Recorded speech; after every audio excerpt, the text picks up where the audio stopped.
And that welcomes us to session number 88, or season 5, episode 3. Today online we have, I'll start with M. Hello, I play Zal, your ever-lovable cleric wizard with all the animals, and pretty sure my dad still says my name constantly. And with your Ranger. And your microphone seems to be extremely loud at the moment. Sorry? Your microphone is quite loud at the moment. Mine is. Yeah. On my headphones, so I might have to change the sensitivity. Give me a second. All good. I just thought I'd mention it because when you play it back, you go, "Oh, my ears!" Oh, my ears, yeah, oops. Devices? No, not devices.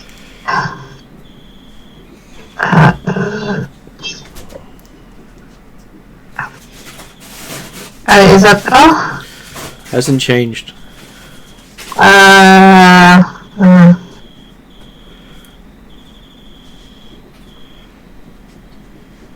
how about now? I don't think it's changed again. I'm turning down my output volume, but for some reason it's not doing it. It might be your input is set too high.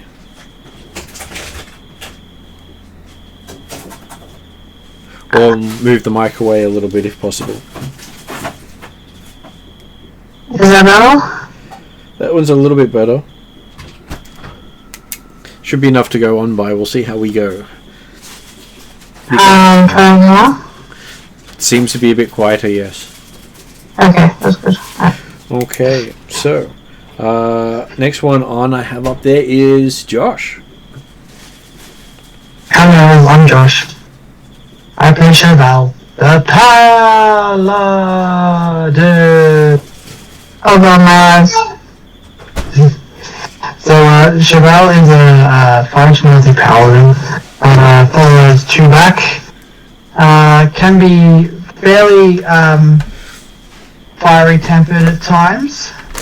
But is always willing to do what is right in the eyes of Chewbacca. I'm sure there's nothing you can do wrong in the eyes of Tupac unless you actually question him. Yeah, pretty much. Next one we have online is Ross.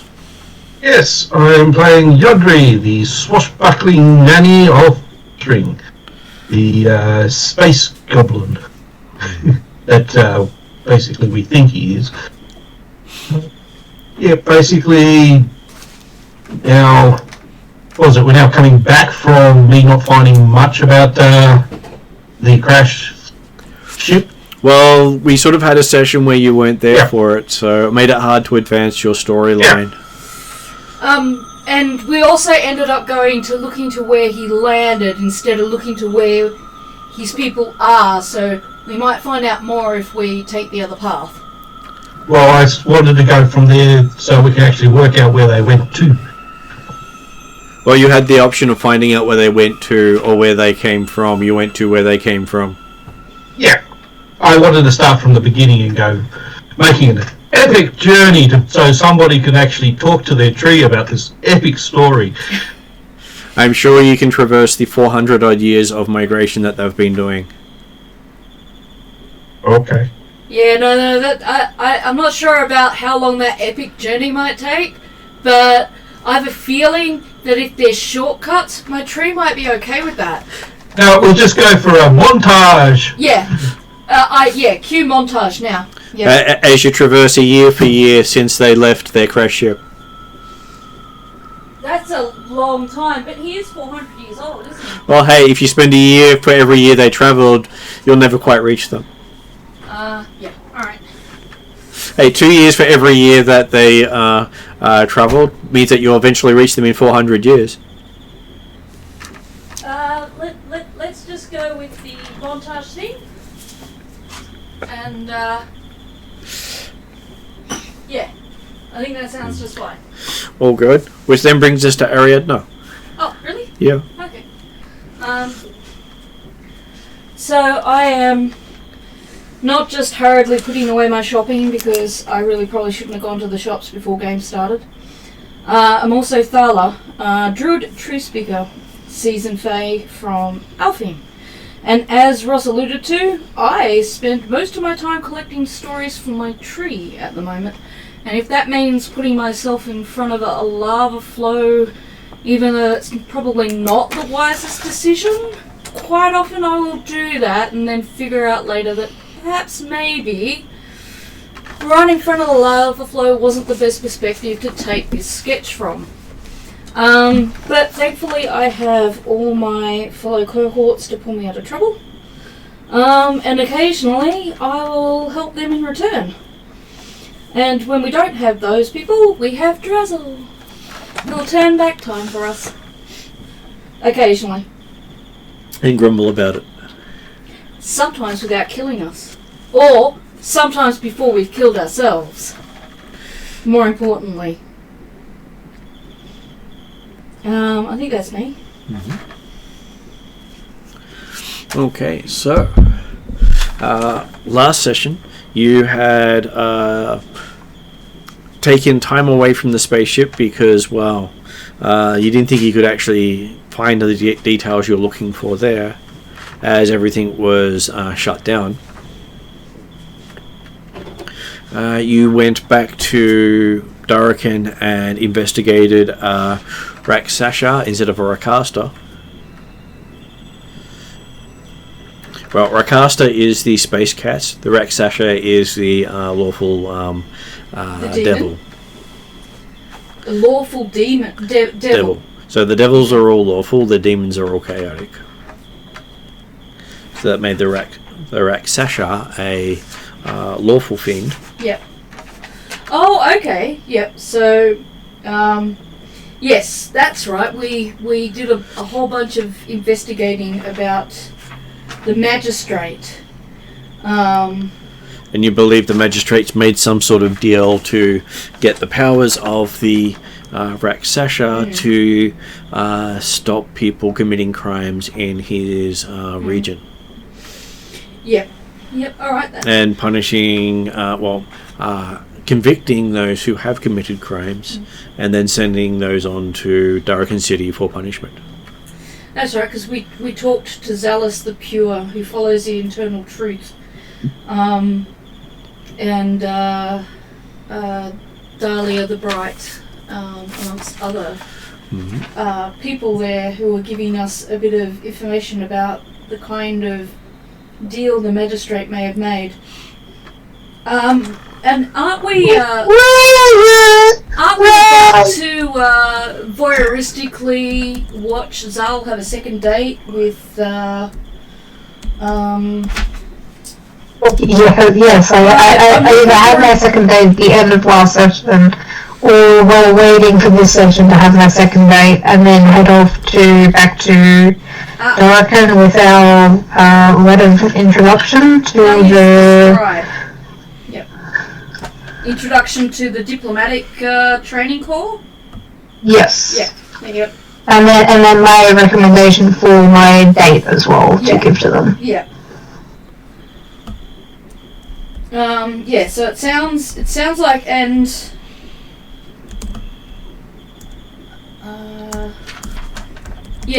from what I remember, we were going to have the second date, and then we were going to head over to Durakan City as per Redrian's instructions.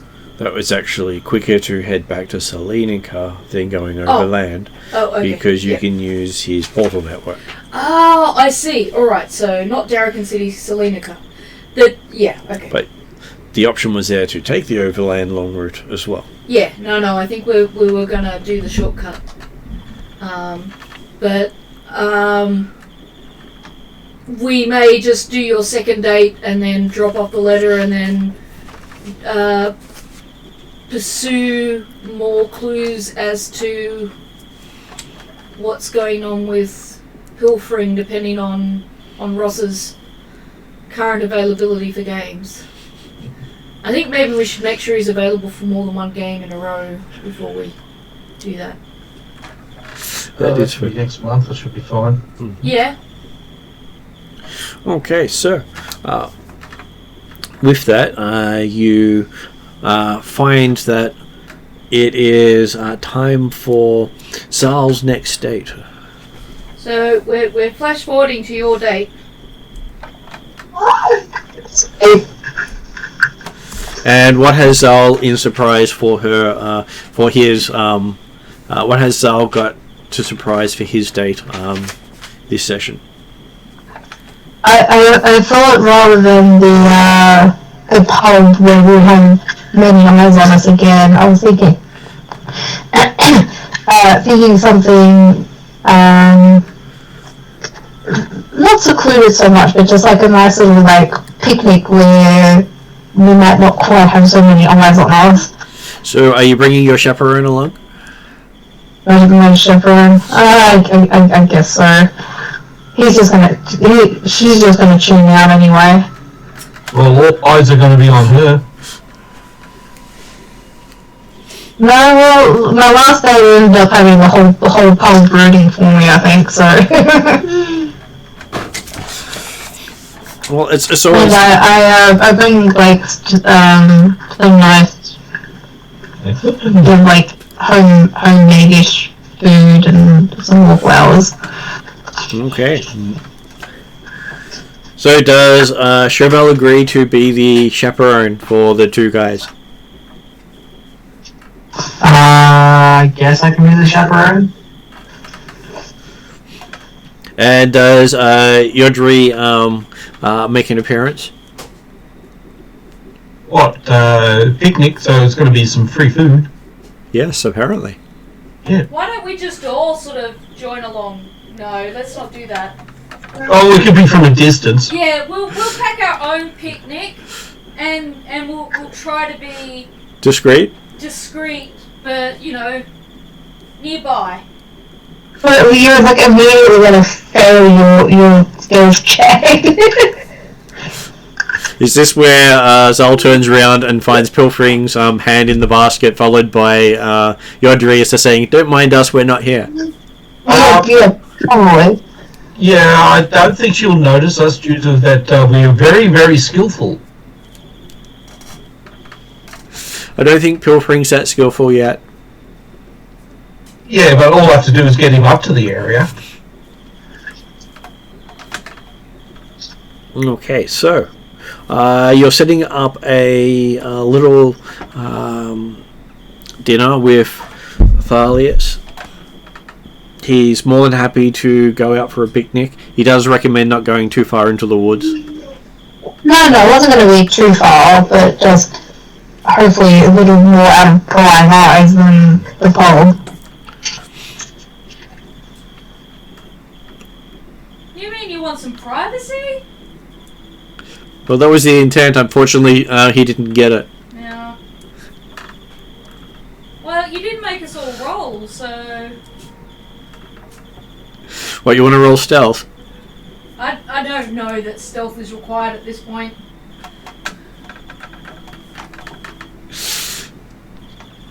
Okay, so you set up this nice little picnic.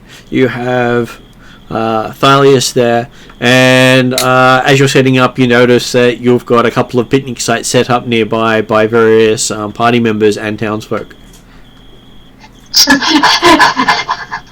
Well, okay. At least it's better than the entire pub, so, I'll let it slide. That's okay. You think there's more people gawking here than at the pub? Oh, really? Yeah. Jeez. Oh, okay. You've apparently become the talk of the town. Oh, So you're looking at either Thalius is just so respected and beloved by this town that now that he's finally on a date, the whole town is kind of like, we're watching you. If you break his heart, we're gonna be after you. And yeah, if I break his heart, I'm gonna become the town pariah.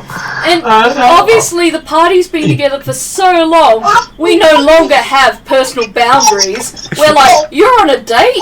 Rather than wait and hear from you how this thing went, we're just gonna chaperone. You're just gonna watch.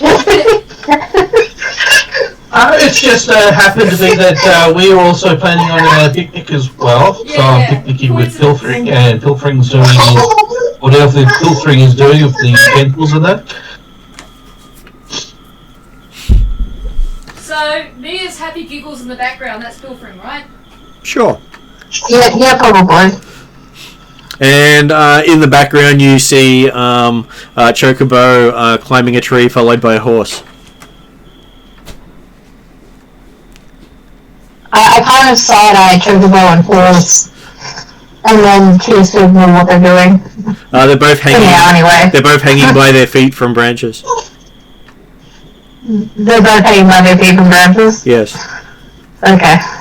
That's fine. I'll certainly keep an eye on what they're doing, but I don't think they're probably just watching as well. And as you watch, apparently Chocobo has split into a multiply because there's a second one hanging the other side of horse. Also known as Starla, turning into an axe beak so she can join them, hanging from her feet from a tree. Oh, right. Yep. I probably guess as much. I've seen you as a chocobo, so as a chocobo, as an axe beak. I'm pretty sure you have distinct features, don't you, when you transform? It's her choice. She can make herself look like Chocobo as often as she likes because she's comfortable with that form. So you can have two identical Chocobo running around not knowing which one's which. Which one's actually mine? Great. But most of the time, I'm sure one of them has a little more blue in its feathers. Just look at the one that's got the leg in its mouth. Yeah. No, I probably would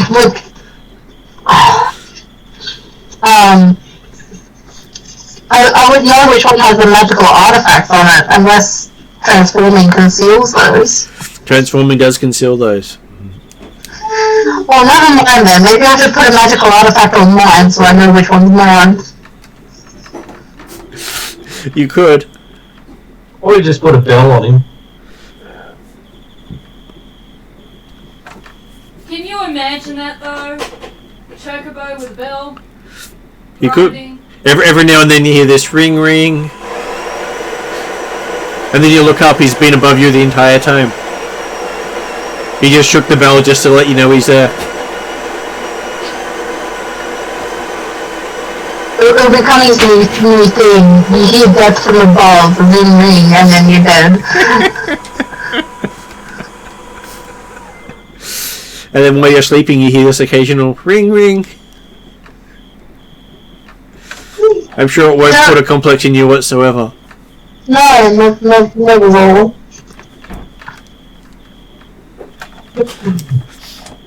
Okay, so yes, you're having a wonderful time on your chaperoned date.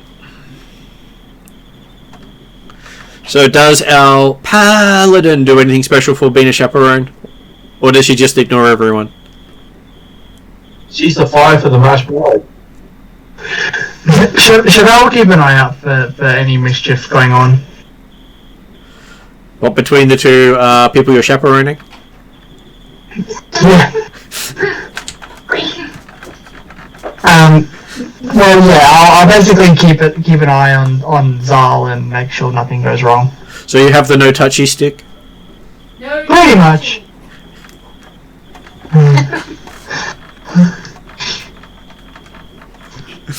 Well, there's a lot of public opinion about this date, so there could be a bit of trouble. So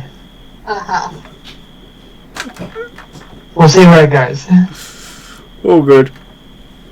So yes, I will give you a charm roll for Zal. See how charming Zal is. Just give me a second.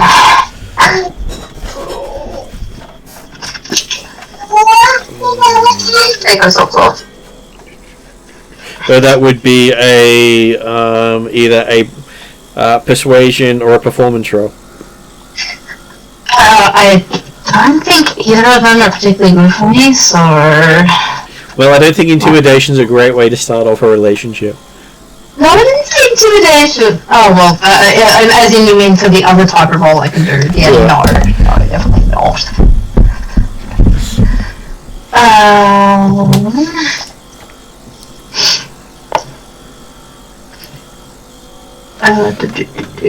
Sorry, let me just.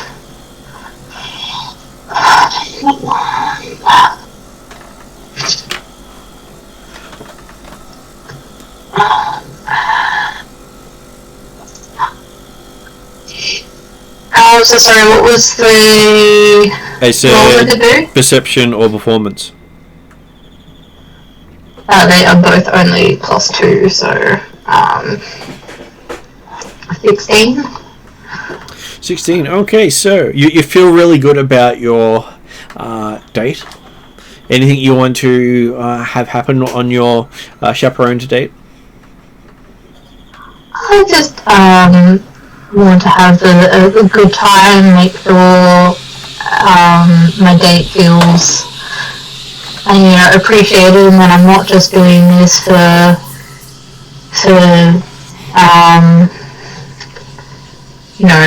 to gain favour or anything, but that I'm generally interested in them as a person. And you find that your date is one of those awkward scholars who doesn't really know how to talk to people very well. Well, I mean, technically I'm scholar-ish as well, so maybe we have common ground there that we can talk about. So yes, you end up going for hours just talking. Does Yodri interject with anything during that time? How does it look like it's going? Well, they seem to be receptive of each other, and Chevelle hasn't had to use the no-touchy stick more than a couple of times.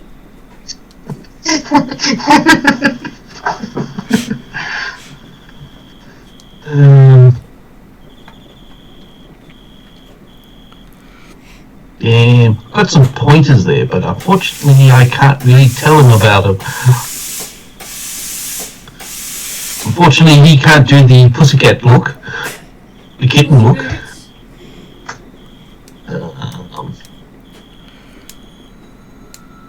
I'll just keep watch and just see what Pilfring's up to.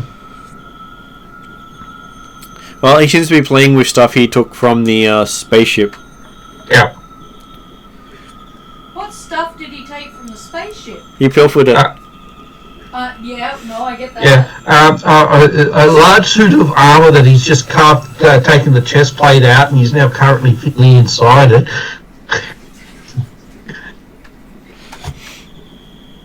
That was a possibility if you had have been there for that following session. Yeah. But you missed that session. And then I just got a pair of stilts. And then they did it on Mandalorian, and I thought, well, beaten to the punch. Yeah. Okay, so so you're seeing him just messing with stuff you don't quite understand. As long as he hasn't electrified it yet. He hasn't electrified anything as far as you can tell, but he seems happier. Okay, so he hasn't done the potato batteries yet. He did last time. He has not. But he did manage to find a toolkit while he was on there.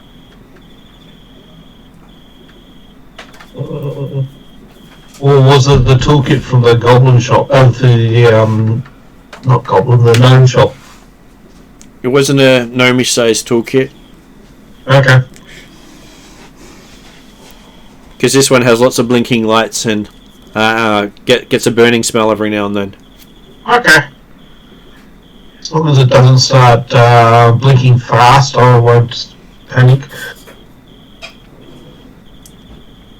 Martin, quick question. Yep. I know his scholarly interest would probably be different from mine, but does he have something like a hobby, like, say mine is like learning languages or tending to my animals? Does he have sort of any hobbies like that we go into as well? I'm sure I actually have books where I can pull that stuff out of. Oh. You need me to get you something? No, I was just reaching over and getting it. except I seem to have dropped one of the books, so that doesn't make things as easy. Dropped it where? If I knew where I dropped it, I would. I said I seem to have dropped it, and I said I don't know where. Oh, okay. Like, it's been put somewhere else? Yeah, it's been put somewhere else. Does it It was look similar sitting to that here. one? It looks similar to that one. Okay, I'll have a look for that while you... It's just a lot of my stuff gets moved around.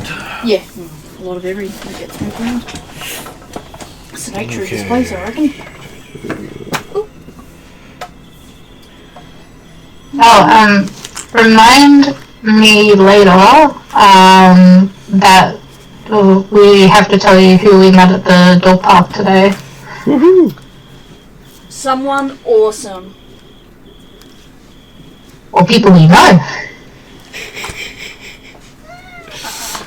All of the above? Here it is, Martin.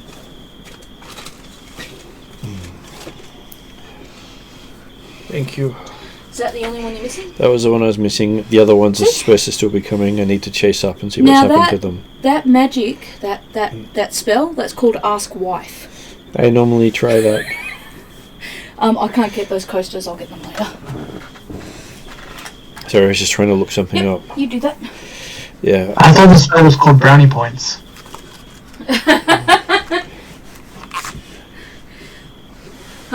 That spell is when I roll a d20 later and it falls onto the floor. Isn't and that I go, just the oh, come reward? on. He might let me pick it up. Okay.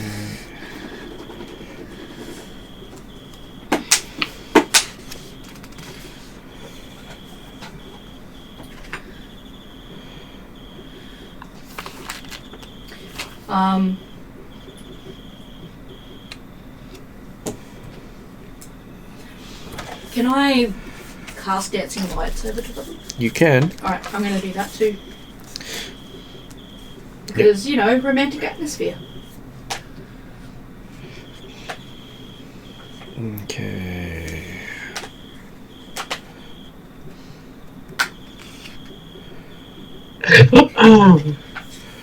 Okay.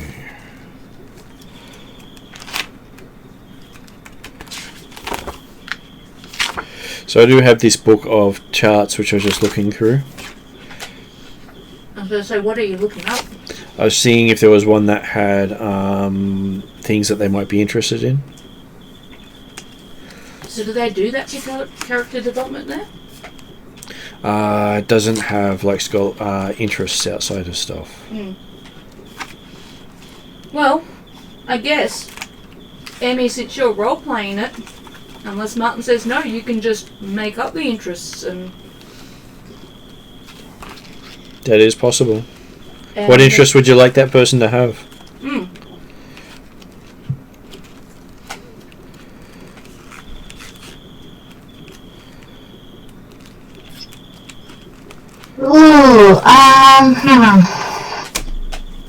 Remember, this is your in-game boyfriend. You need to consider this very carefully. He could be into carnivorous plants. That was Caltrix's thing. Technically, she's not into carnivorous plants. Technically, she has a companion that kind of looks like a carnivorous plant, but has shown signs she's probably not a plant at all.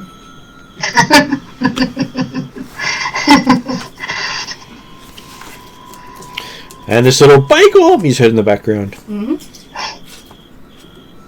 In-game, Probably not. just out of thin air, because that'd be freaky and funny.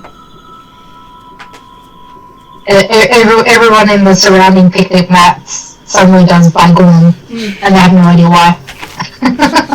What could go wrong with that? They don't even What could go wrong with remember. that? And somewhere, Loki is smiling.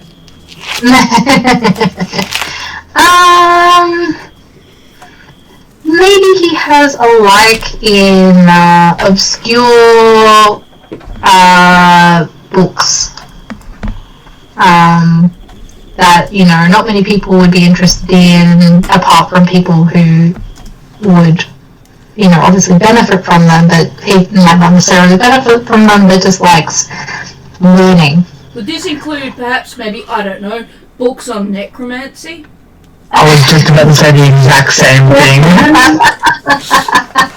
Here, read my little black book.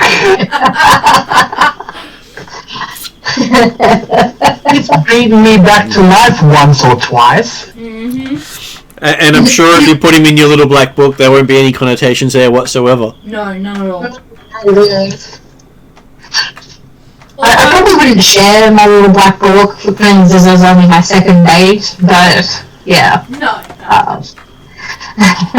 Are we claiming that as first base? Are we? Seeing the little black book. Yeah. Show me your little black book, but we're not even on first base yet. Or is that third base for the black book? You do hear the celestial serenade of Zal in the background during the whole date.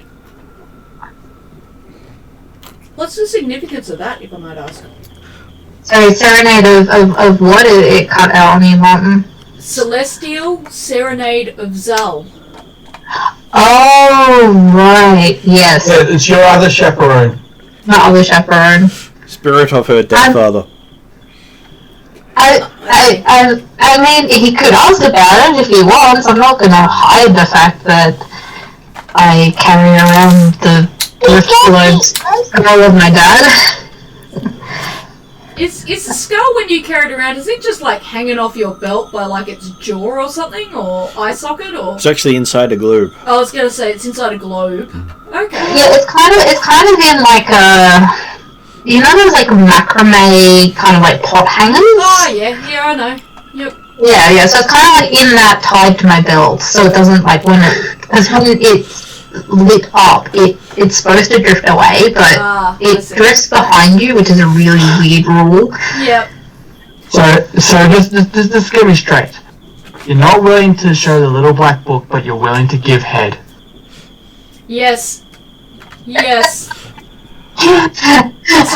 is terrible. But it's true. Here, look. Here's head.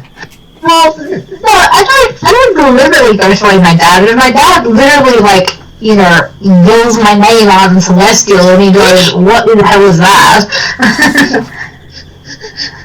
Well, does he even understand Celestial? That's a good question. He does, but I'm sure your dad's been saying that fairly often over the last 2 days. Mm-hmm. I'd probably explain it really quickly. Okay, let's see how well you explain it. I'll give you a persuasion roll to make it not sound too creepy.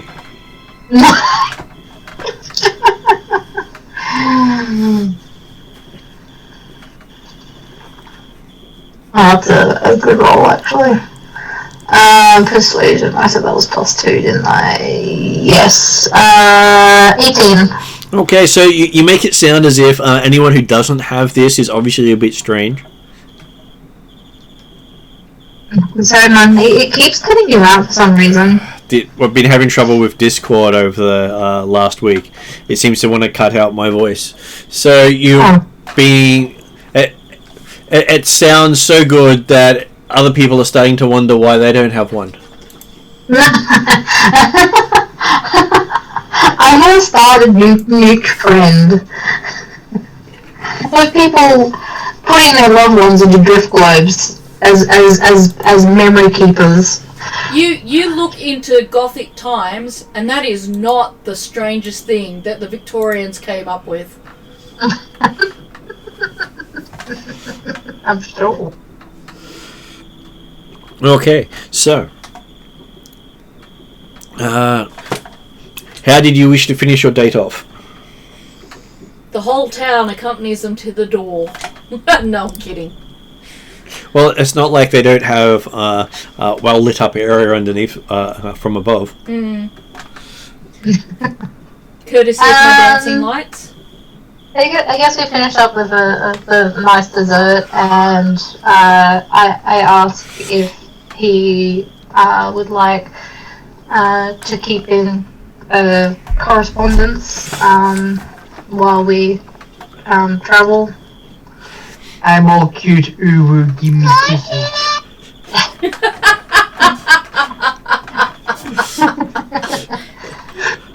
Is that what Flashy face, kissy. And then I apparently get whacked by the no touchy stick.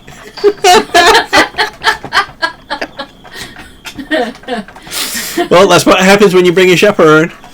Especially a paladin chaperone. They don't really have this right or, shades of grey. It's like, that's wrong, smack.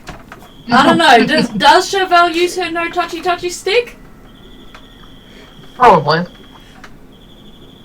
Correction, it's my love stick. Thank you. Thala will start a game of chases with Chocobo running around and around Chauvel to see if they can slow Chauvel long enough that Zal and Thalius can get head enough that they can share a quick goodnight kiss without being interrupted by everybody. Chocobo runs off with your no touchy stick.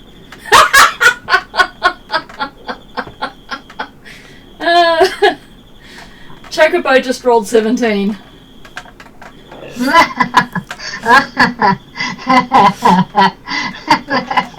that the staff of Redrian? Possibly, yes. Oh, the paladin definitely has to go chase after Chocobo now. Yeah, I'm after it. I'm bringing that back. And you, the Benny Hill music. Yeah, pretty much. And you have all eyes on you while you're doing so. So what does Zal do while suddenly you have no attention? So how far away is it? Are they? The Chocobo running with the stick? Yeah. Well, it would have started off at about 40 feet and then gone on from there. I'm just curious if Mage Hand would actually be able to pull the stick out. I don't know if Mage Hand can actually affect artifacts. Oh, it's an artifact. I forgot about that. I don't think it can. I don't think it can touch magical items. It depends on which version. I know what I can do. I just had a brilliant idea. Actually, I don't know if I can do it. Would I have had time to make something really small, like with my leather tools overnight, Martin? Quite possibly. I'm quite happy for you to have done something like that. I pull out of my pocket a small little like leather pouch with sort of a horse hoof, a wing and a beak sort of symbol on it, and present it to him. Okay, he's quite touched. As a little keepsake. In return, he gives you what appears to be a crocheted bookmark. Crocheted bookmark? Yeah. Yep, that's nice. Which has what appears to be a horse, a bird, and a griffin on it.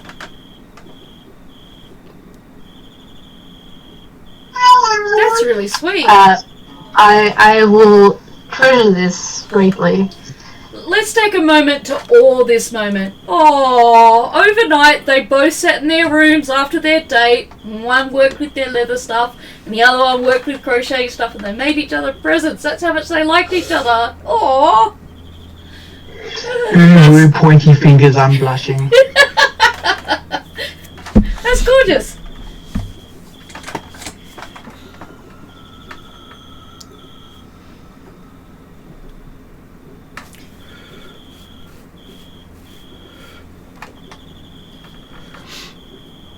Okay, so as your we'll be right back, man. We're Yep. just gonna put music to bed. all good. So yes, You for going to sleep? you end up heading off to bed not long after that, having had a day of adventure and entertainment. Always fun to have entertainment floating around. Entertainment is a part of all the fun. And overnight seems to pass uneventfully. At least none of you were imprisoned or arrested for any tasks today. Yep, that is good. I'm sure this is one of those times you could ask Yodri, so what has Yodri done in Darkin that's a crime? Does Yodri know the town that we're in and what was going on here? Yes, and since I haven't actually caused any crime, and the crime that I've already done, I'm currently Paying being for? Yep. and all the other things isn't considered a crime. So under my following, so you're doing okay. going to be doing it for other gods and things like that. Crime. This is actually going to be more of a chaotic township, it's awful township, because it means that they will have to use the rules for all gods and for all they don't. They only have to follow the rules of Darkin. They don't have to follow the rules of every god. Oh, that's something. So if you committed crimes against Darkin, then there's a good chance that they would pick up on that pretty quickly. Since I haven't committed any crimes with Darkin. No practical jokes on any of their ambassadors? I don't do practical jokes. I'm not sure what Pilfring that's does. not our thing. Okay, how about impractical jokes? Most practical jokes are actually impractical when you think about it. Why are they called practical jokes then? I don't know, that's why I said it. Well, if he doesn't do practical jokes, how about impractical jokes? They're jokes in practice? Alright, so does that mean we're heading to Selenica the next day? It does mean that you'll be heading towards Selenica, which would take you 2 days. Okay.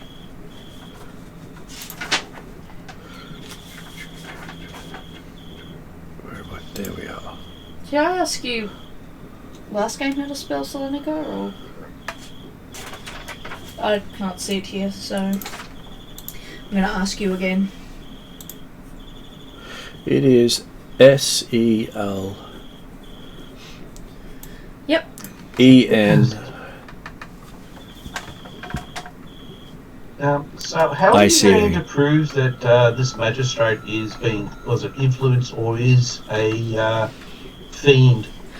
I think what we decided was in the end that it doesn't actually, it looks like from all of our pursuits in the previous game that at the moment the magistrate is actually not doing anything mean.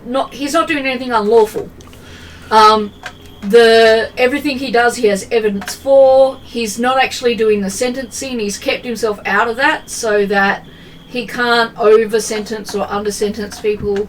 He just very objectively looks at the information that he gets through the magics that he's got, and then he sends them on to, is it Selenica? To Darkin City. To Darkin City, and that's where the judgments are made. So it seems like even though he does have a deal with this Rakshasa, or Raksasa, because it's a fiend of lawful devil type fiend, he seems to be fulfilling his contract to it just by convicting these people under a very, strict law, letter of the law sort of point of view, and then moving them on. When we went to talk to like Zealous the Pure and similar ones like that kind of seemed to reinforce the idea that if you did come in here and you'd committed wrong, there was no way you were going to escape it. They were going to drag you in, they were going to present you with the evidence. The spells around the courtroom are only to make you tell the truth. So if you had committed a crime and you wanted to lie, you couldn't lie about it. So it all seems to be, while very restrictive, zealotish and restrictive, it is above board. They're not actually doing anything wrong. So I think it's a case that Redrian didn't want us to stop this from happening. He wants us to report back that it does seem like he's got to deal with it, but at the moment it seems to be all under control. He's not doing anything evil. He's not doing anything unlawful. But, you know, maybe something to keep an eye on just in case it does end up going south. And from a role-playing perspective, that's showcasing that not all evil things need to be stopped or punished for being evil. Or resolved. Sometimes the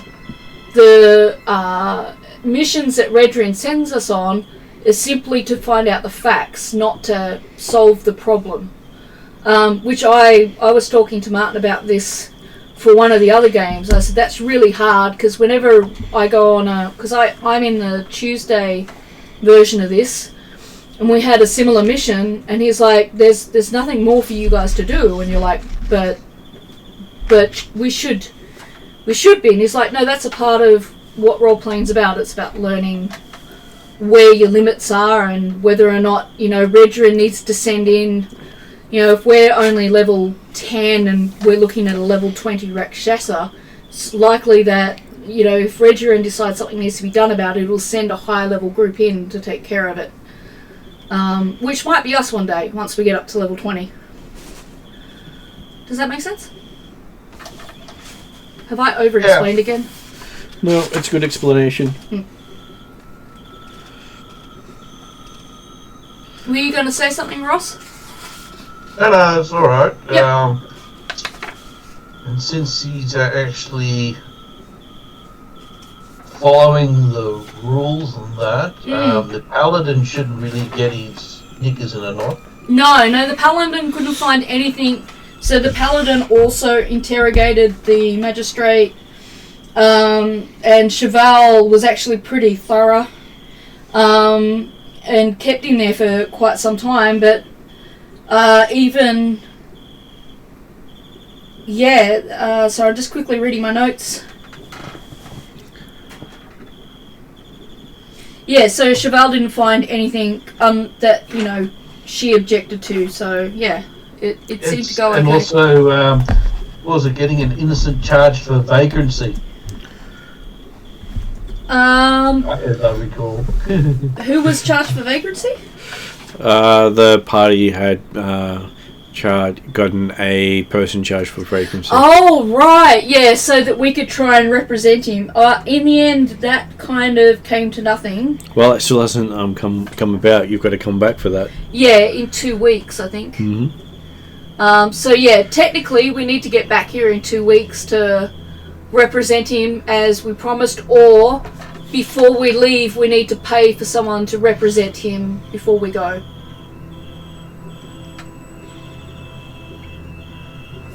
Was that Cheval that did that? I believe it might have been... Yes, Cheval will represent him because he still has a sneaking suspicion something else is going on. Okay. He may not have done anything at the time, but he'll find out something when he represents the person. In 2 weeks' time, yes. So yeah, it looks like we'll go to Salenica and then we'll come back here before we go too much further afield. Mm-hmm. Okay. So, setting out in the morning, you head out to Salenica with one of those heartfelt goodbyes off to the side between your cleric Zal and the scribe Thalius. Yep. Thalius, yep. I don't understand this cleric word. I only understand Fouled Ranger. Well, it's similar to failed paladin. Sorry. I haven't failed as a paladin, have I? I'm still a paladin. I wanted to come back to that, but I didn't have one, so... Yeah, but you're now a flaming paladin. Well, the wet paladin just wasn't working out so well. Yeah, before you were a cool, water-loving paladin, and then you've decided to switch sides.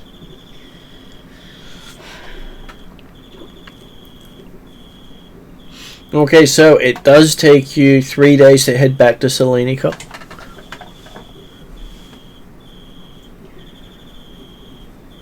How long did you say? 3 days. 3 days. I thought you said 2 days. It was 2 days the other way. Oh, okay. So it's 3 days. Just a few delays along the way. Yeah, I'm trying to keep track because we need to come back in 2 weeks, so...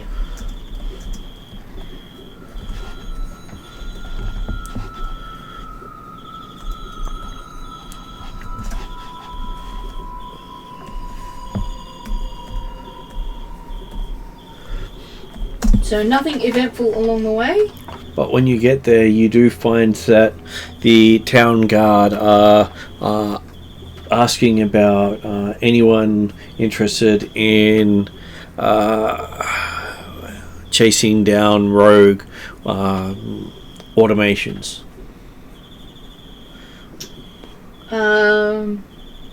What's this about rogue automations? Automatons. There are some constructed creatures on the loose to the north of Salenica, and they're looking for people to put a stop to them. Hopefully the rest of my group don't object, but I go, we accept. Do we need to do anything before we accept that though? Do we need to report into Ridgerin that we're there, or am I forgetting something from last game that we were supposed to do when we talked to Ridgerin? We're supposed to deliver our letter of instruction and Redrian/my letter of recommendation. Yep. So we'll do that, and then we'll come back and accept, or can we just say that we've delivered the letters? Well, you can leave them with the Knights Rivet Inn here, and they can send it through next time they open the portal. Because they don't do it regularly. One of those sunrise or sunset sort of things. These automations, are they gnomish automations? Automatons? They don't really know. It's not their area of expertise. They're just looking for people to deal with them. How big are they? How big do they get? What information Colossus size? do you have, if any? We're looking for some skilled people to deal with some mechanical people. How do you even know you need people to deal with them if you don't even know what they look like or how many they are? We've been asked to ask if anyone knows how to deal with Who asked you? the general running out of Fort Hobart. Out of where? Fort Hobart. Fort Hobart. And where's that in relation to this? It is about a day and a half to the north. Okay. So I presume these automatons might be running rogue closer to Fort Hobart? That's up to the general. Oh, okay. Alright. It's not like he shares information with a corporal. Okay. Apologies. He put in a request. I would like a pay rise if you can arrange that. Maybe a rank or two. If I could, I would. At this stage, just trying to figure out enough information to help you out with this task. And knowing where they are and what they look like. Well, I can hand you the scroll with all the information I have. That would be helpful. I passed the scroll to Zal? No, Yodri? Yodri. Sorry, my brain just give me nothing. Because Yodri was asking about the size. Okay. What's this written in? It is written in... from where it is, it would be written in Thiatan. Okay, yeah, I can read that. What did you say? Well, it's their bureaucratic language. Okay. I've been spent with gnomes and that, so I should be able to translate it from bureaucracy to layman's. Well, it's their common language. I reckon so it's the thing that deals with trade, politics, and everything in between. So the notice is asking for a group of adventurers capable of dealing with automations to seek the general residing in Fort Hobart for further details. Okay. So very limited on what it is. And you imagine that they probably sent a few of these out to various cities to try to shake someone loose to come and help them with their problem? Yeah, well, there's also no information on payments and things like that, is there? There is not. Okay. It's up to you if you want to have an adventure with automatons. It's got no information on what the if we're getting paid or what, other than speak to the general about it. If memory serves correct, when we had a conversation with Redrian a couple of weeks back, he talked to us about a number of missions we might be interested in, and I'm fairly sure one of those missions mentioned automatons. Is that right, Martin? So it sounds like it's something that Redrian may want us to pursue anyway. So when Cheval and Zal get back from the diplomatic corps office handing in their letter, maybe we have a quick chat with Redrian and see if he wants us to pursue this, or we can go to the Knights River Inn and wait for Zal and Cheval, and find out when the portal's next open to Redrian and see whether or not we can talk to him about it there. It probably will be open at sunset, I'd be guessing, or sunrise. We could go to the inn. Yeah, okay, so It's something to eat. presuming that Zal and Cheval are at the diplomatic corps office handing in the recommendation Well, for... they were going to do that in Darrakan City itself. Oh, were they? So they would end up leaving that with the inn. Oh, okay. Alright, well, okay, ignore everything I said just then and we'll just go to the Knights River Inn, because that's where we've got to put all of that stuff in, because I got confused yet again. That's okay. I wish I was less confused. Well, it's because of things like portals and stuff can do shortcuts. Yeah, well, I forget who's where and what quite a lot. I would like my short-term memory to work, to be honest. That would be... Well, instead of that'd be taking the road all the way along that length,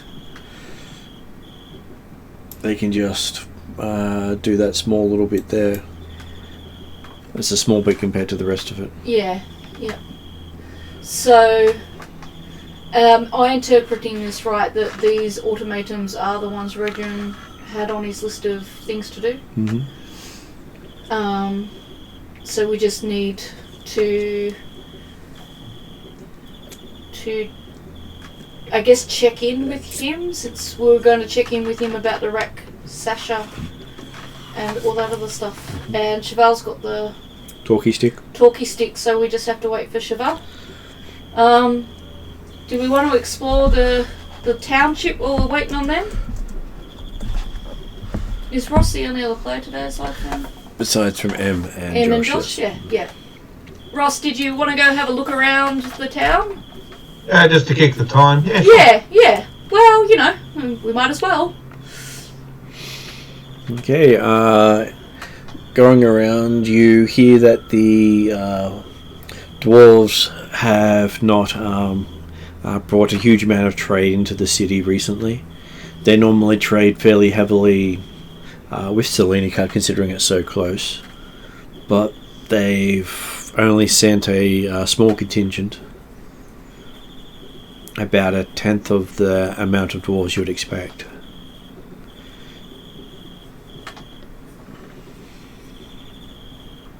And does anyone have theories as to why this might be? Well, with the talk of war going around, there's a good chance the dwarves will close their borders. Oh, okay. Yeah. Okay. Interesting. They generally don't participate in other people's wars. Do we... are there markets and things like that there? There are markets. It is also the quietest you've seen Selenica. Okay. Most of the people from Yularum have also pulled out.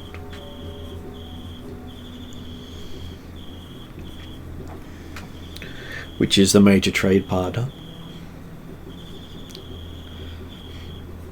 So there's a coffee shortage going around.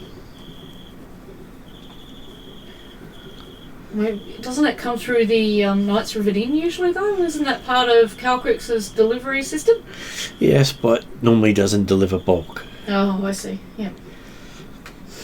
It's not like Calcrix can suddenly replace a entire culture who were pulling out. No.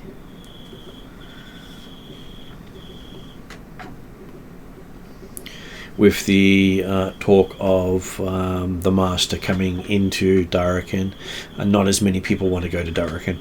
Because the Master has touched base in one part of Darrakan. He's taken out a city of Darrakan. One city, yeah. And when there are 6 major cities and he's conquered one before anyone even knew he was coming. Yeah. So everyone seems to be a little bit sort of apprehensive. But there is an influx of halflings. There is. Where might these halflings be hanging out? Everywhere where there's space. Do we come across any? You find many halfling tents set up all over the place. Talks of gathering different herbs and spices for foods, drinks. Is there like a little marketplace or something with halflings that we can go to and find foods to eat, buy, consume? There's quite a few, except most of the stalls are calf high.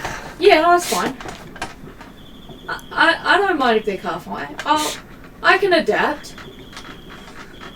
At worst, I can just change myself into a little something. Mm-hmm. But, you know.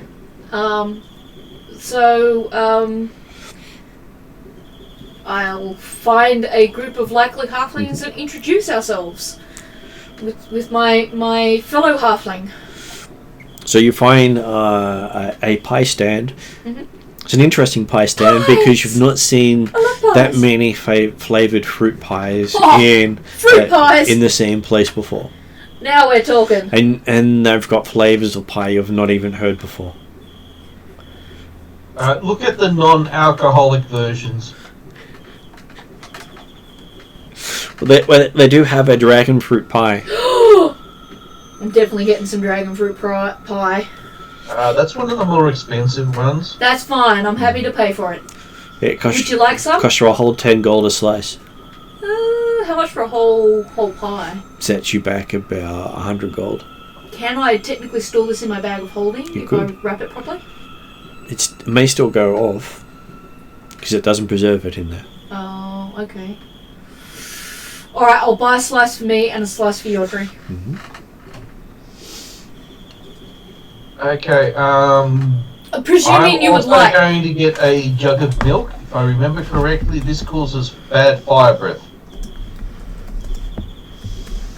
It causes fire breath? It depends on which dragon it's based off. Oh, okay. Most of it's based off fire dragons. Okay. They actually do have a fruit called dragon fruit. Yeah, this is a dragon fruit pie. It's not a dragon meat pie. So it's like the fruit.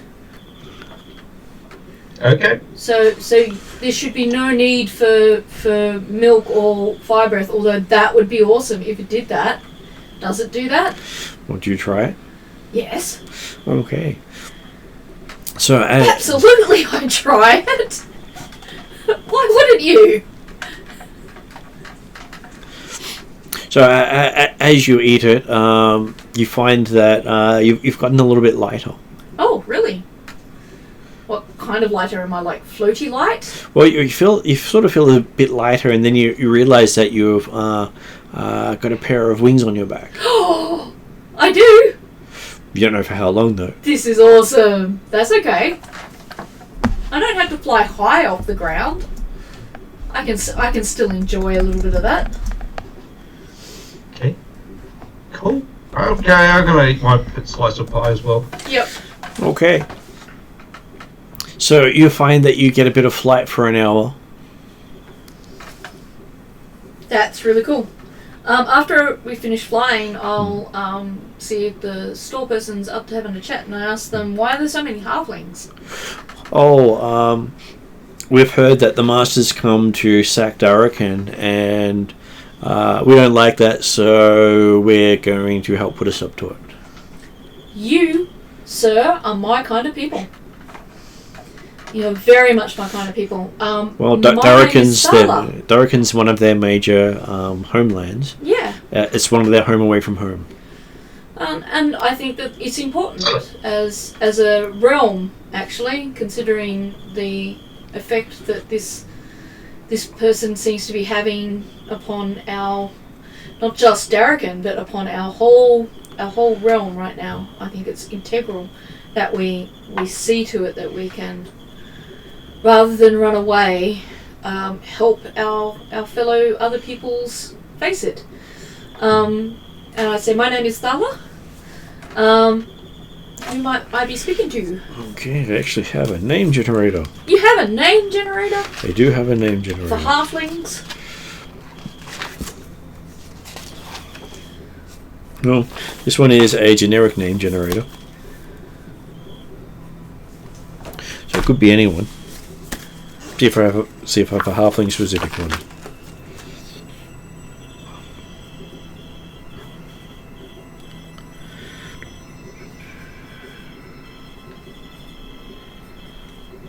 I don't have a halfling specific one. Let's see. Page 6. This one might work well.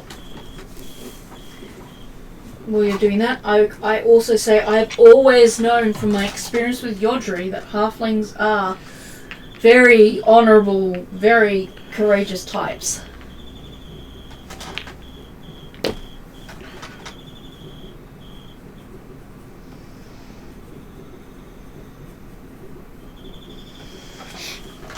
That's a good name. He calls herself, I'll say, Sapphire Clover. Sapphire Clover. I introduce Sapphire to Yodri and Pilfring.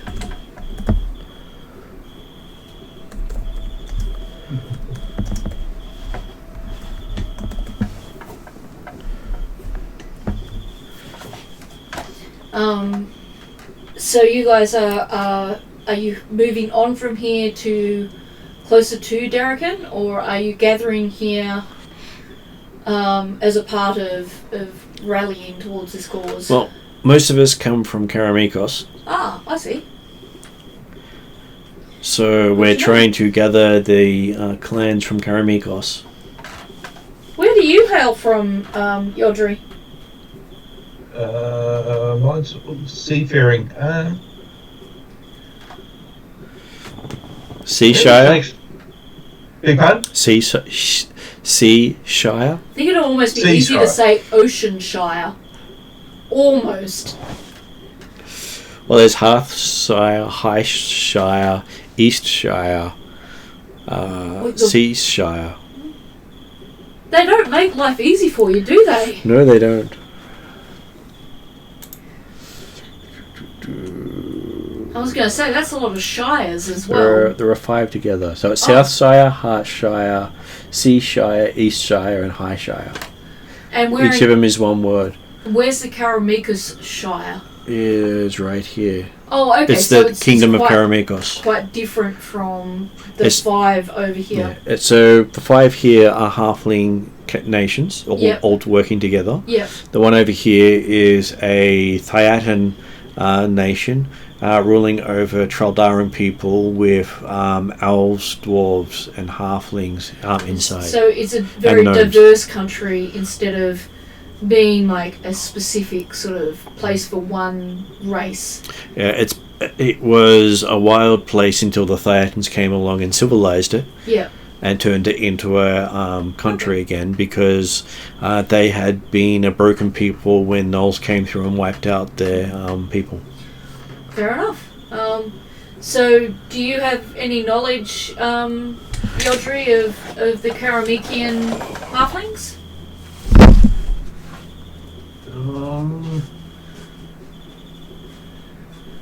There's, if you want a little snack, there's, yep, you found it. I didn't know if you'd want more than that. But if you do, we can always get you some other things, like a yogurt or a fruit pack or grapes. I got grapes as well. Yeah. Are they the Roman ones? Are they the Roman ones? The Thiatans are the Roman ones, yes. They're the ones that the slave was slaving the halflings? Yep. They were the ones who enslaved the halflings. What's happened to them now? They're obviously not slaves now. They've been enslaved by a few different people over the years. Okay, so... But they didn't actually enslave the 5 Shires.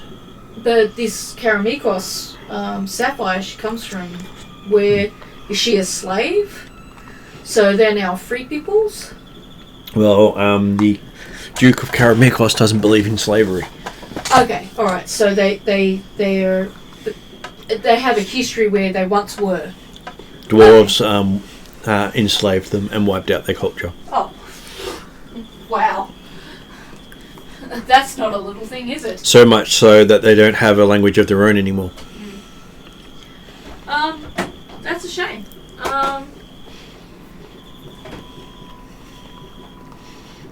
I wonder if they know anything about, like if they might recognise Pilfring, you know, or something from where they come from.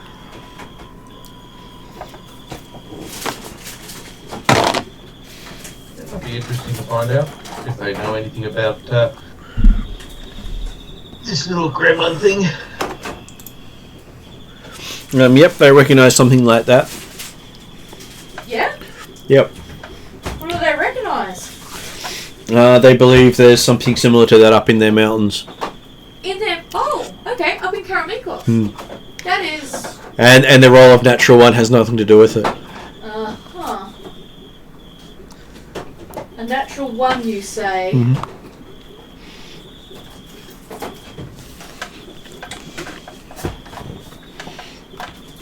Ah, there it is. The one I'm looking for. I just wanted some crackers. Did you want to ask Sapphire any questions, Yodri? Since she recognises what Pilfring comes from? Let me get. Yeah. Play against, haven't they? What was that, Ross? The halfling pirate fleets, weren't they basically privateering against them? They were privateering against the Black Eagle Barony, one of the subsidiaries of Karamikos. Okay.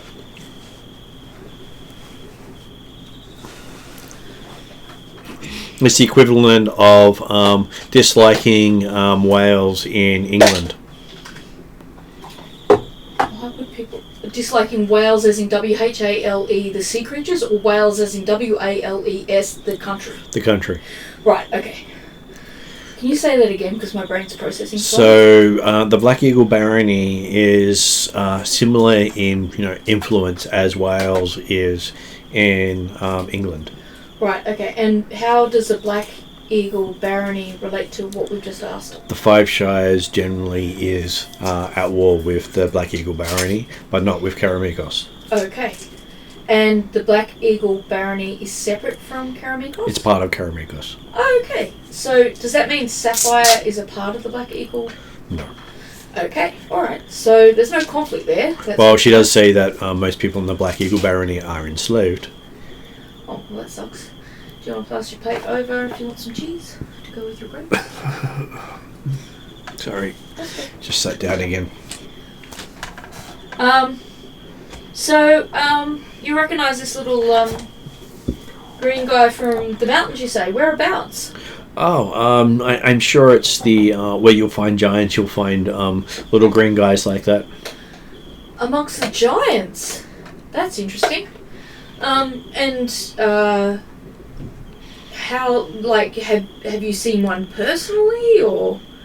I've heard the stories. Oh, there's stories. Would you mind telling me one or two of those stories? There's weird-looking goblins in their mountains. Oh, okay, so it's just kind of like a folktale type deal? Many heroes have reported it. Heroes can't be wrong, can they? Considering I'm possibly a hero myself, no, of course not. When was the last... These are hill giants or storm giants? There's a Good difference, she question. says. All giants are bad. What colour, I guess? No, they don't really talk much about the giants in comparison to the little green guys. Yeah, well, I guess the little green guys would be more interesting.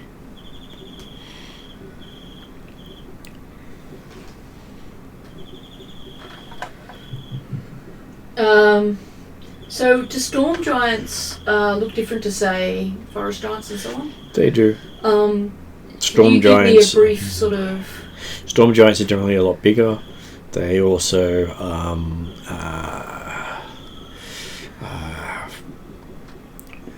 have a lot more magic at their disposal. So could I do like a history check to see, or a culture check to see if I would know the kind of giants you might find Give me in a culture Karamekas?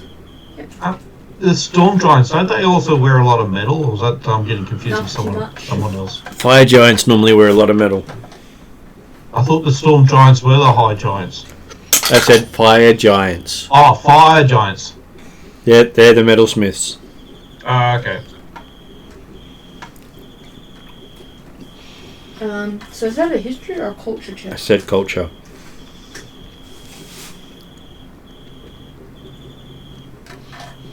Well, I find that on the... Oh, there it is. So culture equals wisdom.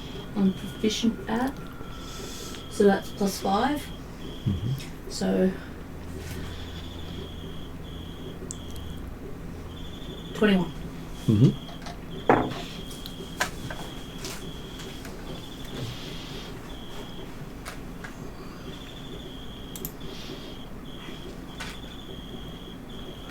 You hear that there's a lot of frost giants up in those mountains that they're talking about. Frost giants. Okay, this is good to know. I think we should definitely put this on our list of places we want to go visit. Isn't there also, so my memory served me correctly, there's also a mission that Redrum wants us to undertake that involves frost giants. In the northern giants regions. Together. So we could tie in a mission for Redrian for the frost giants in with going up there to find Pilfring's people.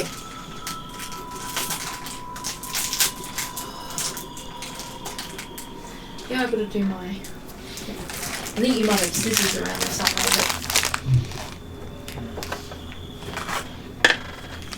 Thanks. My wrist is burning really badly from all the knifing.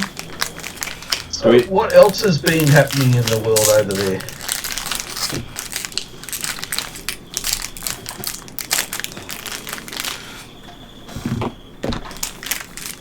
Okay. Well, the rumours are that the Black Eagle Barony sunk the Halfling fleet with a tidal wave. Oh wow. What provoked that? We're currently at war with them. Okay. Oh, that hurts. Sorry, I shouldn't be saying that online. Oh, that's painful. I don't think they would have got the entire fleet. They probably got one fleet. The fleet was attacking the Black Eagle Barony at the time. That makes sense. Okay.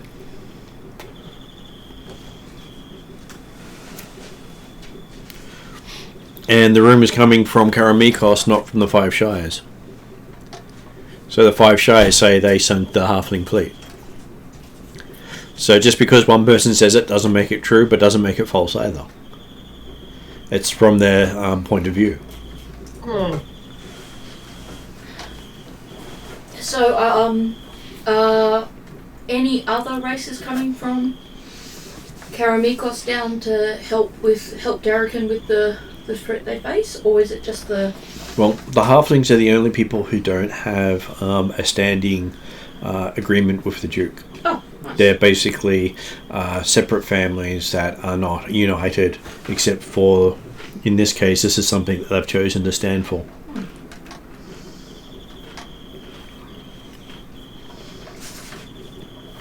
Whereas the gnomes, dwarves, and elves each have clans that are allied with the Duke. And Do you know how the Duke feels about the Master's invasion? It has not been announced.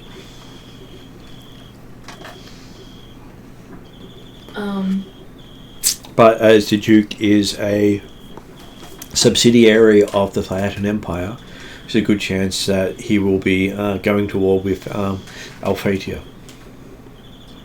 So he'll be busy enough. He'll be going the other way. They really need to all face the Master rather than each other. Well, if everyone turns to face the Master and Alphatia does come, no one can hold them off. Fair point. Very fair point. So if I can visualise this a little bit better, Darrican's, say, north. I know it's not north, but let's just do it so my brain can figure this out. And Alphatia's south. Okay. So if we all turn towards the Master, our backs will be left. Darrican's this side. Oh, you got an actual map. So that's Darrican there. Yep. Alphatia's off this side. Yeah, that's kind of what I mean. There's Karamikos and Thyatus is here. Right. Thyatus has declared war against Alphatia. Yep. The Haldanic Freeholds up here has declared war against Alphatia. Alphatia. The northern reaches, Alphatia is unlikely to enter because its frontline shock troops migrated there away from them. So the Duke and Thyata aren't to be judged for facing Alphatia because they're actually holding off another very significant threat from a different position. So while they're doing that, that enables other people closer to Darrican to face the Master. Mm-hmm. All right, that's pretty interesting and significant news. I asked her whether or not she has any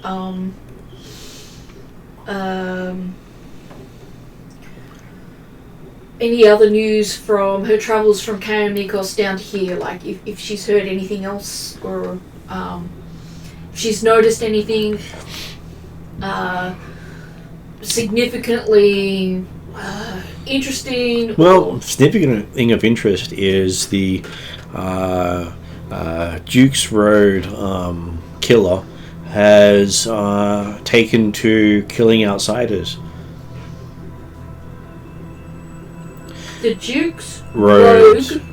The Duke's Road right.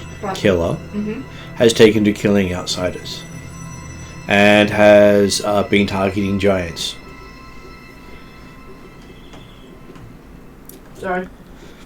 Wrong time to eat food. Where is Duke Road? The Duke's Road is the road that goes from the mountain range here down to Specularum at the bottom there, so it's that stretch of road there. And for a while there's been killings along this road, but only of... Over the last 30 odd years there's been normally Thyatans or travellers not of Traldara descent have been killed along that road, as the road has only existed for 30 odd years. Well, 40 years now. Do you, and this is speculation I know on your part, do you think that's because there's been such a change in populations due to the Alphatian declaration of war and the Master's presence in Darrican? No, they think it's because the giants present a threat to whatever's murdering people along the road, that they're targeting what they perceive as the biggest threat. Well, Do you you know also how many remember that giants have been the killed? giants have been organising something. Yeah, that's true. There was... Do you remember what that was more precisely, Ross? The storm giants disappeared, Yep. and then the giants were starting to be appearing everywhere. Well, the giants were congregating, which they hadn't done in a long time. So, remember how they were congregating near the that desert area? Yep. Well, So they have not congregated in living history.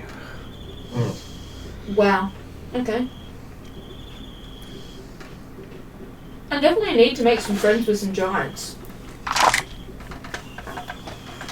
get some intel. Well, rumors say that in the Elven lore that giants wiped out the first dragons. That's interesting too. It'd be very hard to make friends with giants if you're a dragon, I guess. Not impossible, maybe. And the new dragons then basically broke the giants. And what do you mean when you say new dragons? Dragons descended from elves. Okay, as opposed to dragons descended from dragons? Well, no one knows what the previous dragons were. Okay, fair enough. Because they all got wiped out. Yeah. Including their gods.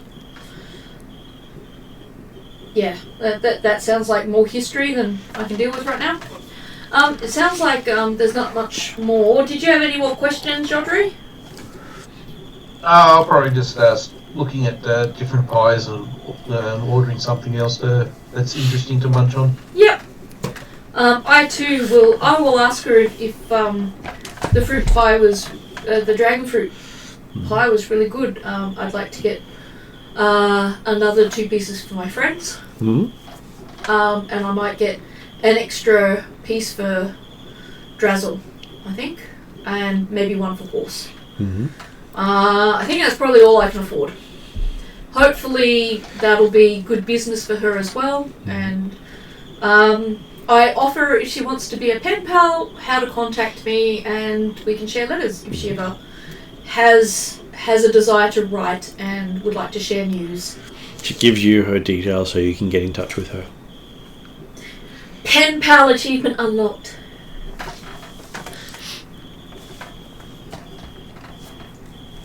I also tell her about my friend Calcrix and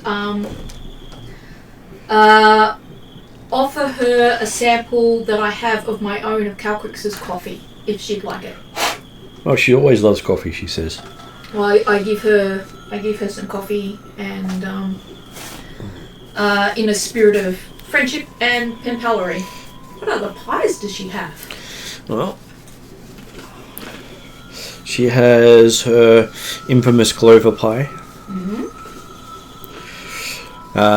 Known to change luck on you. I think we should get one of those as well. How long do they keep for? Well, they generally keep for about a week, she says. I want to bring one back to a friend in Nemiston. He's applying for a job with the Diplomatic Corps soon. And I'd like to have him to have one.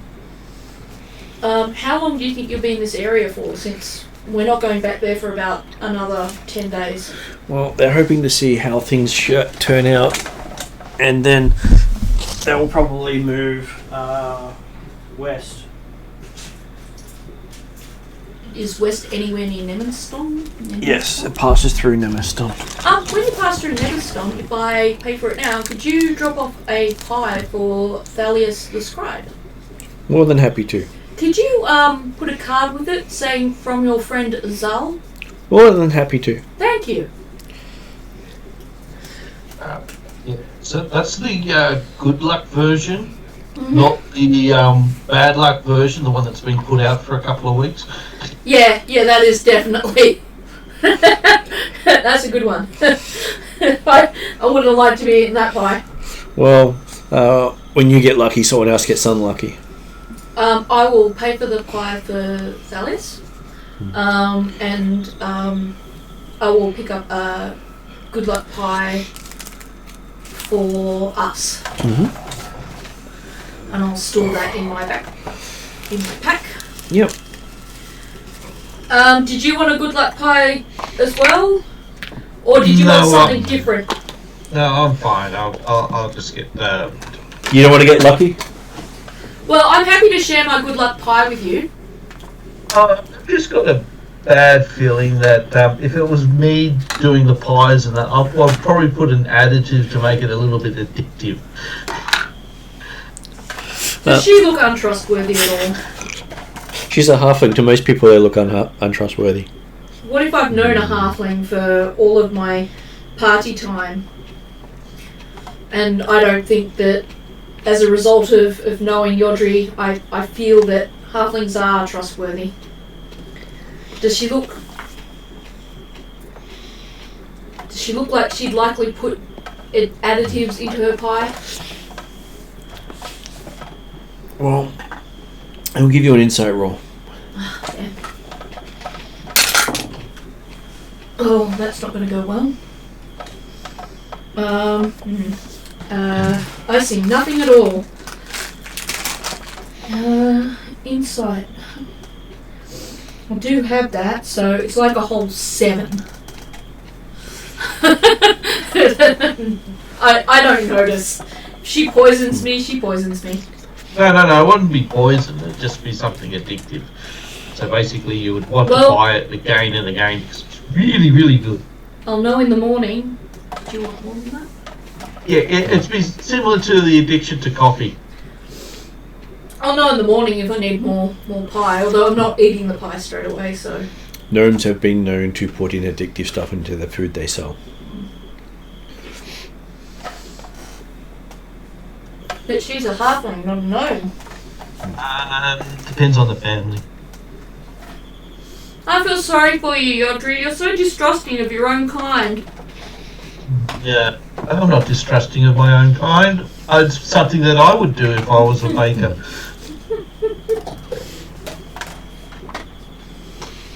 You always want your customers to come back. But surely, if you make a really good pie, you don't have to add something addicting to it. People enjoy it enough, they'll always come back. Yeah, you've already put something addictive in it because it's a really good pie. Oh, it's just the plastic there.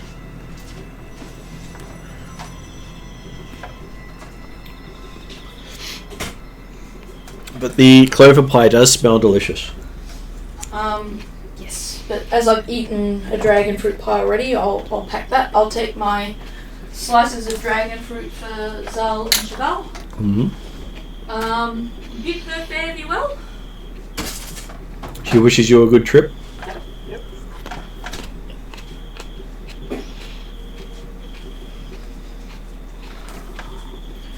So where do you wish to travel to now? Head towards the rumours of goblins? The rumours of goblins? Where's that? In Karamikos. Aren't we waiting on Cheval and Zal to come back? We are all good. I believe they're back. Right.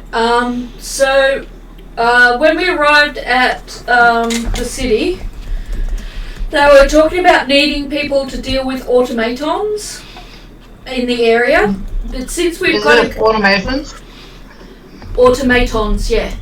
Yeah, I was listening in. I think Josh heard most of it too. So the thought was the automatons are one of the missions that Redrin had for us that we could, once we report in about the magistrate, we could ask him if he wants to pursue that. However, while we were in the markets talking to the halflings, one of the halflings we were talking to recognised Pilfring as being something seen up in the mountains in Karamikos with the giants up there. And there is also a task that Redrin wants us to do with those giants. So if we wanted to find Pilfering's people, we might ask Redrin if he can assign someone else to the automatons here, and we could go to Karamikos to find the giants and Pilfering's people. Or if the automatons doesn't seem like it's going to take too long, we could do the automatons and then move on to Karamikos. Or it's cutting you out again, Ariadna. Sorry. I don't know how much you heard, but that hopefully you heard enough. Am I cutting out to... Basically, the automatons are on the way to another quest, so we may as well do both. No, not quite. So, there's 2 missions that have come up that Redrin gave us. The mission that's right here next to us is the automatons. And then there's a mission that's in Karamikos Mountains. And I said we can do a couple of things from this point. We can go to Redrin now, since we've got to report to him anyway, and ask him can you send someone else here to deal with the automatons? We're going to the mountains, so not deal with the automatons. Or if we think the automatons aren't going to take long, we could offer to do the automatons and then after that go on to the mountains. Don't we have to be back within like 10, 12 days? We do. So that's the other side of things.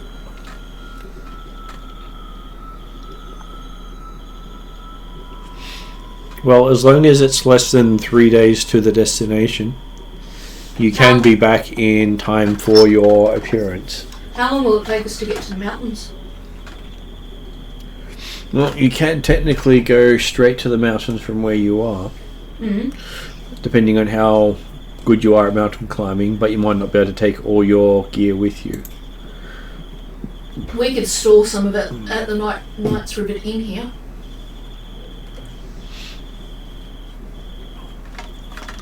Because can you see where that is? You're wanting to go somewhere in here. So, Ross, do you want to go up to the mountains? Because Martin says it's feasible that we can do a mountain trip and be back in time. Oh, okay. Would you like to start on that now? So how far away is the mountains? So, can you see the pointer on the map? I'll switch to a better view for you. Okay. Can you see where the pointer is? Yep. That's where you are now? Mm-hmm. That's roughly where you want to get to.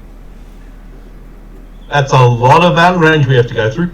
But remember, if we leave a lot of our gear and mounts behind, I can change into a giant eagle and carry someone, i.e. a halfling.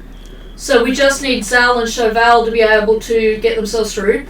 Zal could take her griffin flying, so we just need to take care of Cheval. Just give Cheval Red Bull, I'm sure that will work. Well, if Red Bull doesn't work, we could see if we can find a flying mount for Cheval. Or he just likes dragon fruit pies.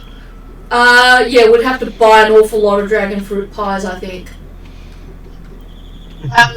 Now, correct me if I'm wrong, Mum. I'm pretty sure I can learn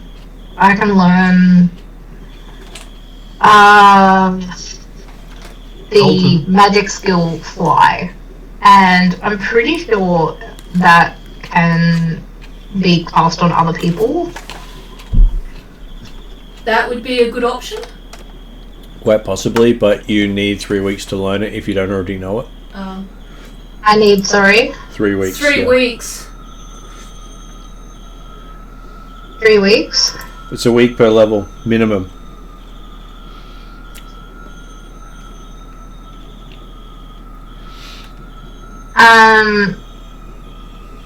As in, because I haven't done my spell list, and I was looking at spells I could take on level up, not as downtime.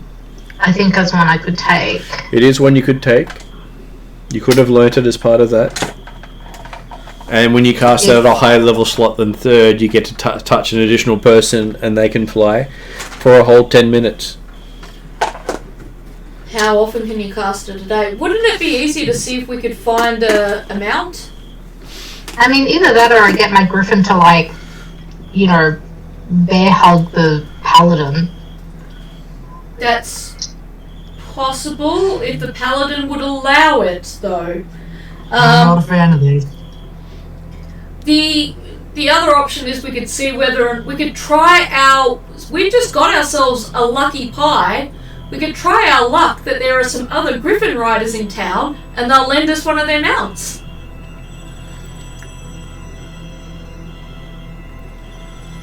We'll end up with like a flying Pegasus or something though.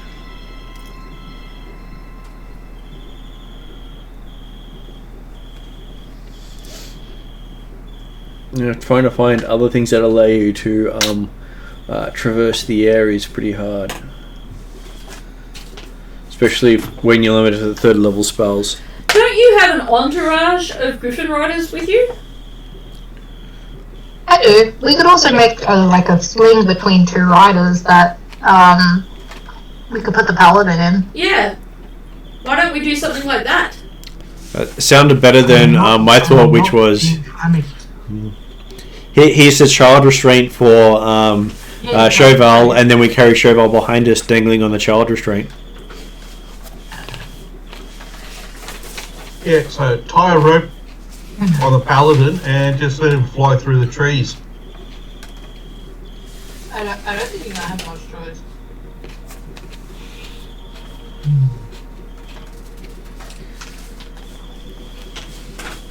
Cheval's not going to be happy with this. Comfy. Or cushions. Uh-huh.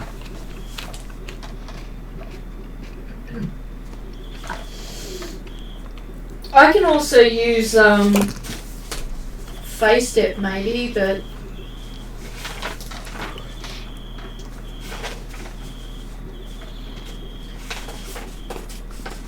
where's my face step? Doesn't go that far. No, 530. Nope.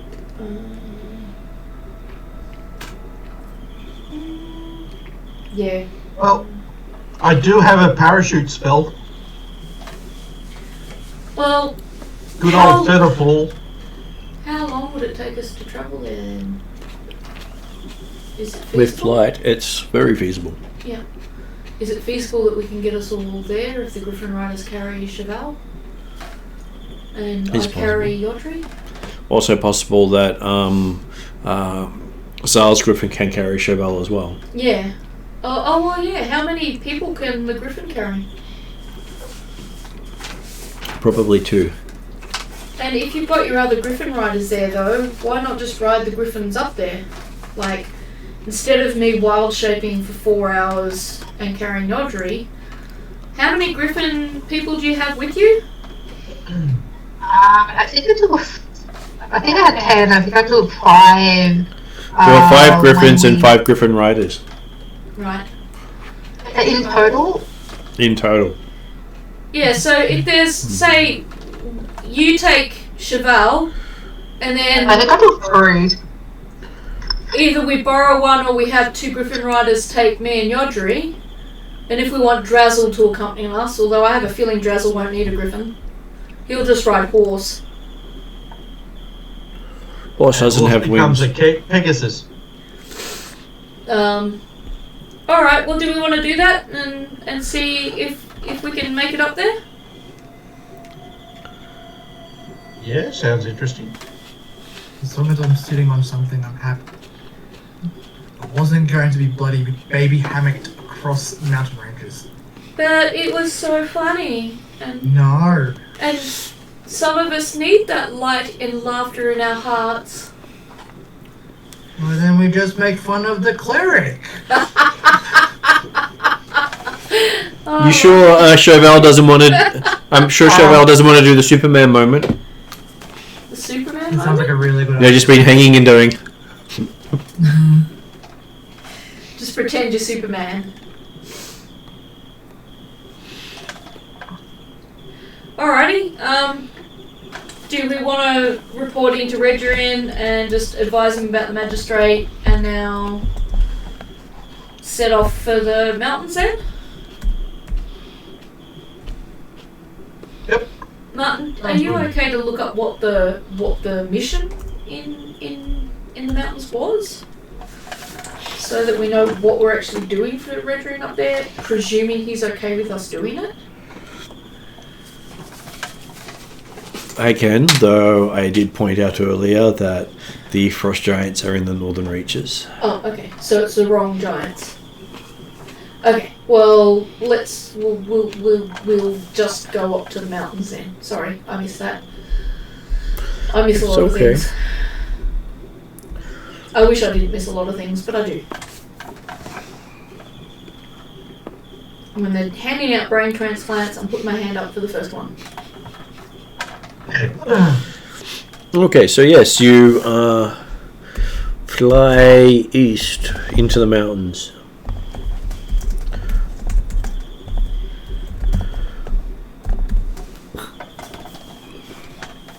It's a lot easier to fly into the mountains than it is to climb.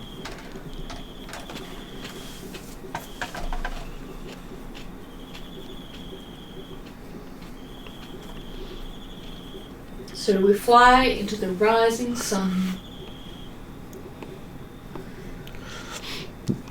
That could be a bit blinding.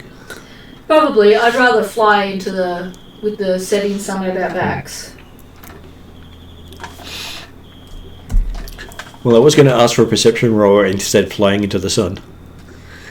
Oh, good thing I changed that. So I will give each of you a perception roll to see how well you notice stuff. 19 plus Perception. Oh, good. 24. Sorry, Martin, is everyone making a perception roll? Yep, people were making perception rolls. Is it still breaking up? Right? Yes, it is still coming out. Well, I turned off the noise suppression, so I'll try putting it back on. Yeah. You're supposed to stop loud noises that aren't relating to talking being suppressed. So which mic is It it didn't recording actually cut for? you out at all after you turned it back on, so... Would it help to change mic? Sorry, I couldn't hear people talking over each other. So were you guys saying something at that point? I said it didn't cut you out at all after you turned that back on. Okay. And Ariadna, it's coming out of that one. Yeah, and I said, would it help to change mics? Yeah. I did that last time, and that one seemed to work better than this one. Okay. Sure. Because this one's pointing just at me and only picking up my voice. I won't pick you up that clearly. Okay. So it's a good thing I yell? Not. You're gonna yell paladin here. I only yell because my nerve pain is so loud. But nobody else can hear my nerve pain, so they think I just yell a lot. Okay, so you take off for the mountain range. Now, what did everyone else's perception roll turn out to be?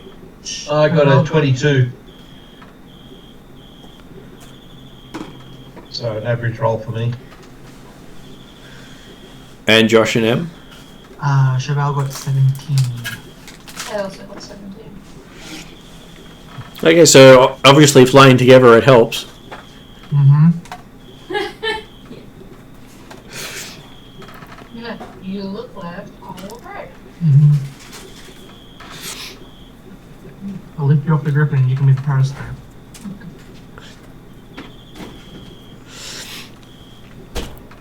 No, I'm sure you're both strapped in. Yeah. So as you're flying over the mountains, you see what appears to be a village made out of metal on the mountainside. Stands out against most of the rest of the region. Does the village look like, can we see people there? Well, you see the glint of metal in the distance Okay. coming from a village, where most of the village seems to be glinting metal. That sounds curiously like the kind of village people who used to live in spaceships would build. Is this the same type of mountain range that I had in my vision? You had a vision of where the ship crashed. Oh, okay. And there's no villages in this on this this area. Well, there's no known villages in this area. Well, we can investigate that because then we can actually put that on the map. Yeah, I think it's worth investigating. Okay, so you spend half the day spiraling down to them. It's always best to go in slowly, then just drop right on in. Yes. I'm just gonna go to the bathroom. And as you get closer, the area appears to be deserted. Oh, okay.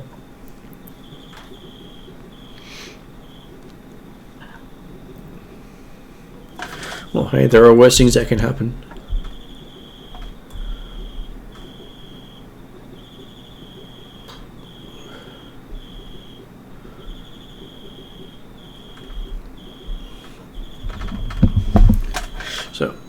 How close do you land?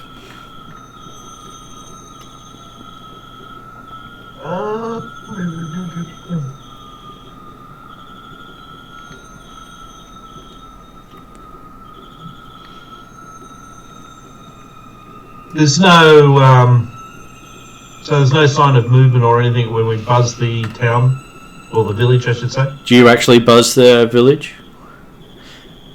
So you're taking an aggressive stance? I wouldn't say aggressive. Buzzing a place is an aggressive stance. It's actually an aggressive flight move. Oh, okay. More of carefully surveying it. Yeah, carefully surveying it normally says you keep your distance, so... Well, I'll get my spyglass out and have a look. Okay, I will give you a perception roll. Okay.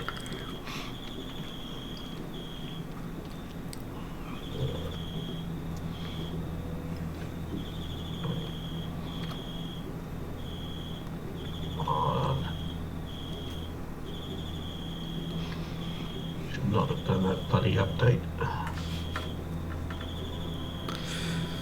But you updated. Okay, that's a 24. You updated your character in D&D Beyond?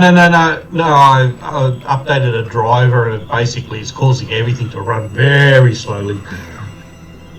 I get that sometimes. And what did you get? 24. 24. Okay, Yep. with that, you do notice that the outside of the village seems to be... make it look as if it's a wooden palisade with sort of crude sort of design, but it looks metallic from the top. Okay. And nothing seems to be no one seems to be moving in there, but it does have one of its building has a rotating top. So what? There is something rotating, is there? Yeah, there is something rotating on top of one of the buildings. Okay.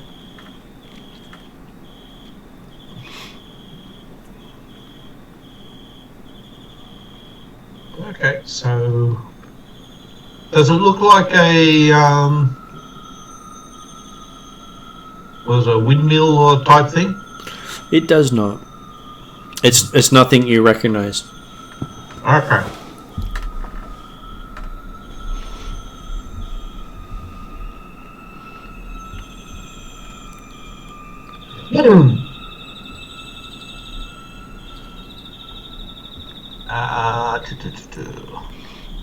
Navigation tools. Now, I'm just trying to work out how far this is from the city that we just left. Would have been quite a distance. Very hard to tell exactly with flight. Yeah. Because it depends on how much headwind and how much backwind you got. How much was the wind propelling you? How much was it holding you back? True. I'm not too familiar with flying. So using C options is a little bit different. So basically I won't be able to tell until it's nighttime. So if you pull up the... Nighttime when you're on the ground will give you a rough position of where you are. Yeah. So how close to the city do you, the village here, do you set down? So there's nothing that looks like arbus, was it arbuses or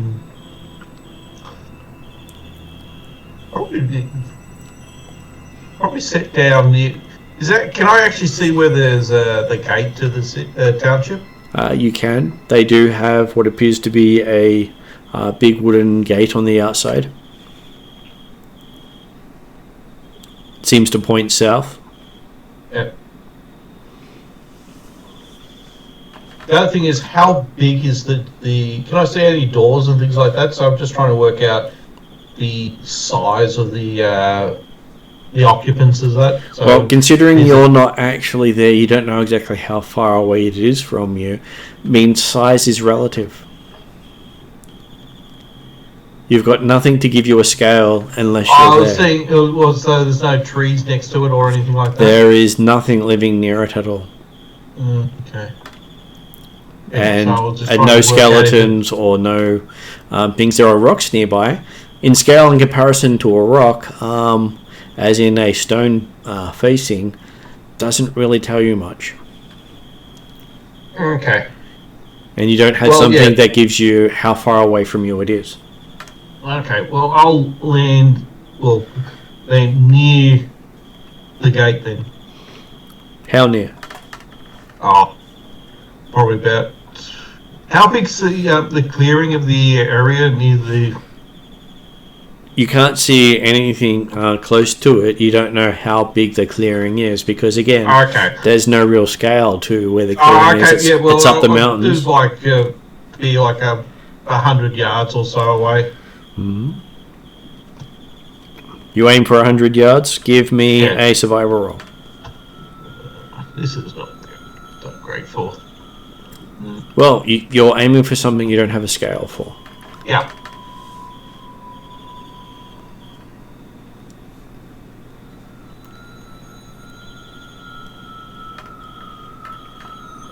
That looks like a good roll. Woohoo! Natural 20! Okay, So so I get a dragon appear. Ah, cool. you make a dragon appear. Is that what I hear? I'm using the new dice in Beyond D&D.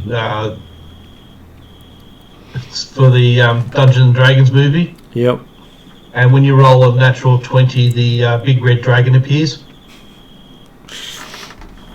Okay. So that's a 22. A 22. Okay, so what scale do you believe this village to be? I would put it as a... I was going for a basically human scale. Okay. And I believe you've got a Griffin Rider with you. So, Em, are you trusting Yodri to be the guiding person on your Griffin? On your friend's Griffin?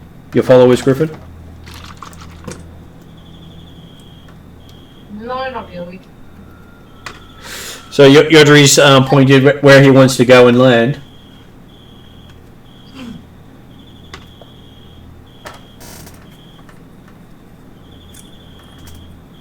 Are you going to direct your follower to go there, or are you going to direct everyone to go there?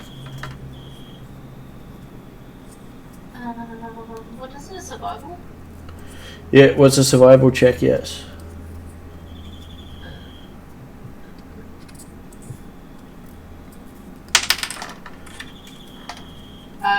Roll a 19.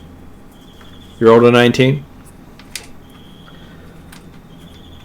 So you are directing everyone down there? So do I think it's safe enough? You haven't seen movement.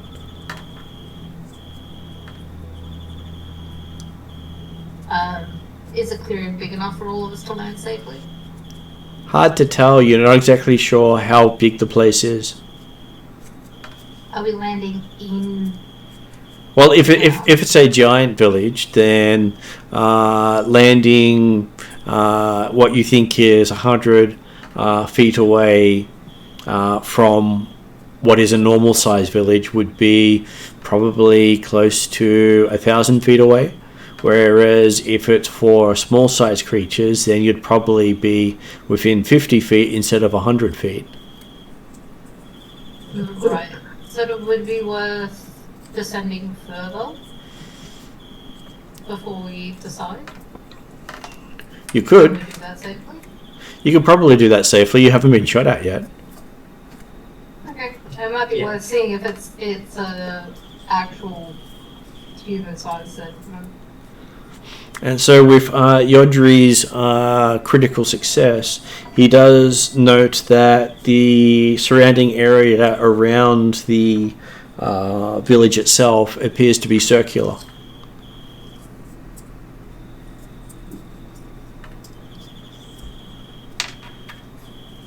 Okay. Like a spaceship. And the village itself is right in the center of the valley of that circular region.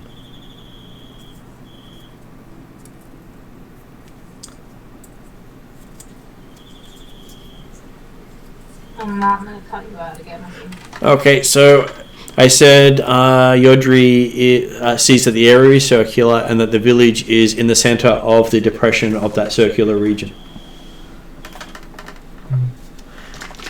Hopefully you got all that this time. It cut out a little bit, but we got most of it. Must be very frustrating. It can be, especially when you're not sure why it's causing it. It's one reason why I might end up going back to Skype, because we didn't get it cut out as often on Skype. Yeah. Well, this is the first time I've heard of cutting out for you, like this much. Everyone this week has had it cutting out. Oh, Great. So maybe they've changed the sensitivity. I don't know what they've changed. The computer hasn't had an update this week. Has Discord had an update this week? I don't think so, but it automatically updates as soon as it starts up. Yeah, true. So unless I'm watching it, I don't notice.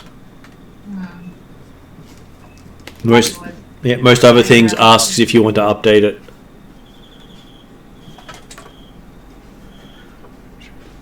Okay.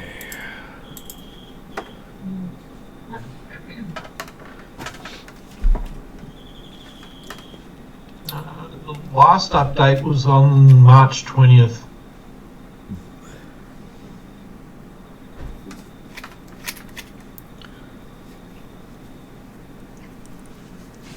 So yes, they are approaching a village because Zal's pretty much in charge of the Griffins. They haven't flown all the way in as Yodri wanted to. Okay. But Yodri has figured out that the village is in the bottom of a valley that's circular. Okay, yep. So the valley could indeed be thrown over a flying saucer. So we haven't got into the village yet, we've landed and we're... Oh, you hadn't landed because Okay. Zal didn't give the order to land. Oh, okay, so... Because all the Griffins follow her. Yep. So, Him, I should say. yes. So is Zal happy enough to direct your people to land? Yep. And how close does Zal wish to get to the place? Where did Georgie point? About 100 feet out. Well, he pointed about 100 feet out, assuming the place was for medium-sized people. And we still assume it's 100 people. Well, you don't know if it is what scale the buildings are designed for or the gates are designed for. You did hear that there were giants in this region, so if this is a giant structure, then 100 yards is subjective.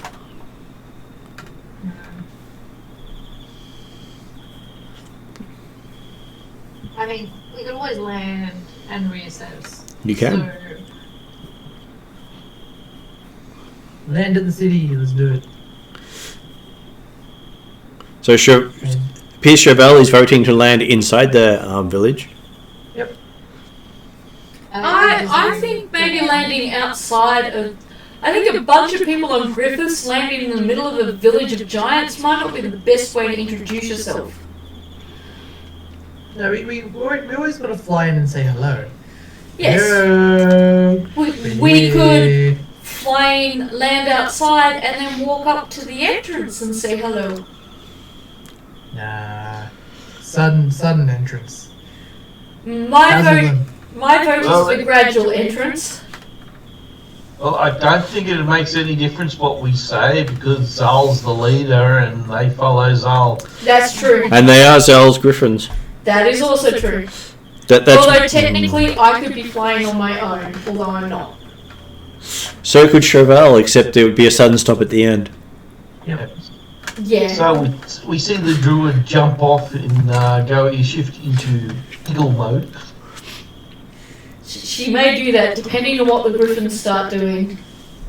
So I aim to land where your dream pointed. okay, give me an animal handling roll as you do so. So just to clarify, where did Yodri indicate? About 100 feet away from the village gates, if the village is sized for human people. Okay, alright. Which is where I was saying you don't know the scale of the village. No, not yet. You've got nothing to compare it to. Not even people, because the people haven't made What about themselves trees? visible. Nothing in anywhere near close to it. Okay, alright, so it's like It's desolate. just grass? No, it's desolate. There's nothing grown nearby. Oh, okay. Oh, wow. It's pretty bleak. 18. Okay, you managed to notice that the ground was coming up twice as fast as you expected. And pull your griffin out of crashing into the ground. Now I'll give you a check for your other riders who have. I will give them a +6 to their roll. So you've got 4 other rolls to make. +6 to. The other 4 griffin riders, the other 5 griffin riders who are following you.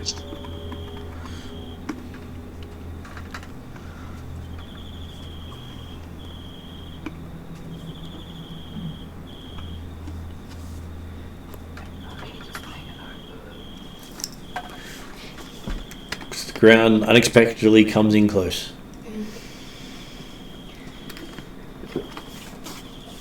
I might have to roll jumping off from my griffith and taking flight into an eagle, Possibly. so I don't crash. We'll see how Sal goes.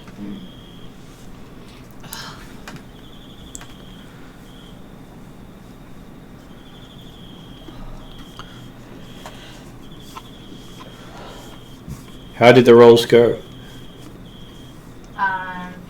going out. Not bad. 22, 17, 17, and 19.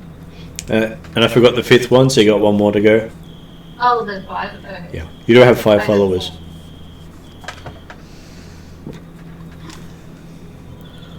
Well, that's a exceedingly good roll. 18, 6, 24. 24. Okay, so I vote being on 22 or 24. apparently the griffins following in behind you also took the hint and managed to break and hit in the ground fairly hard, but not hard enough to do any real damage. As you realise, the griffins almost tower over the gate. Tiny village. Oops. As scale wasn't as stated. So there might be all a village of Pilfrings, all the size of Pilfring. God, that would be funny. A whole village of baby Yodas running out to say hello. So that means instead of landing 100 feet away, we've landed 50? You have landed 50 feet away. The big gates appear to be sized for a small creature. And we're like... Medium. Yeah. So it's about, comes up to your waist. So halfling Pilfrings type size? Well, Pilfring is tiny. Okay, so halflings. So it looks like the village was made for people like you. Or gnomes. Or gnomes. It could be these are halflings. As you land, you see blue energy appear between the pillars of the town going across the top of it, crisscrossing it in many places. Oh, so it's got like a force field? You think more like electricity forming a wall, so it sounds like lightning, but it's kept a wall. Do they have electricity in this world? Like They do. Yep, okay. Gnomes use it a lot, Yeah, fair enough. or misuse it a lot, as the case may be. Mm-hmm. Misuse is probably a good description at times. So just a large version of a bug zapper. And you think if you had have tried to go through to land in the village, you probably would have been zapped. So landing in the city square, which wouldn't have been as much room to move in as you were bigger than the square was. So it was a good choice to land outside. Speaking of electricity, that last shot was pretty bad. And you can see what appear to be gnomes pointing metal sticks at you. Okay. Thala will pull out coffee and ask them if they want to have coffee. If there's an opportunity. Okay, you pull out coffee. If there's an opportunity. Give me a persuasion roll. Okay. Oh. I'm tempted to re-roll. You can re-roll. You do have a couple. Oh, really? Yes. Dice jail for you. Thankfully, that's not my re-roll, right? That's not your re-roll, no. That's better. Alright, so... Did you say it was persuasion? Yes. So it comes under my skill, it comes under charisma, which gives me a +4, which gives me a unnatural 20. 16 + 4 is 20, right? Yeah.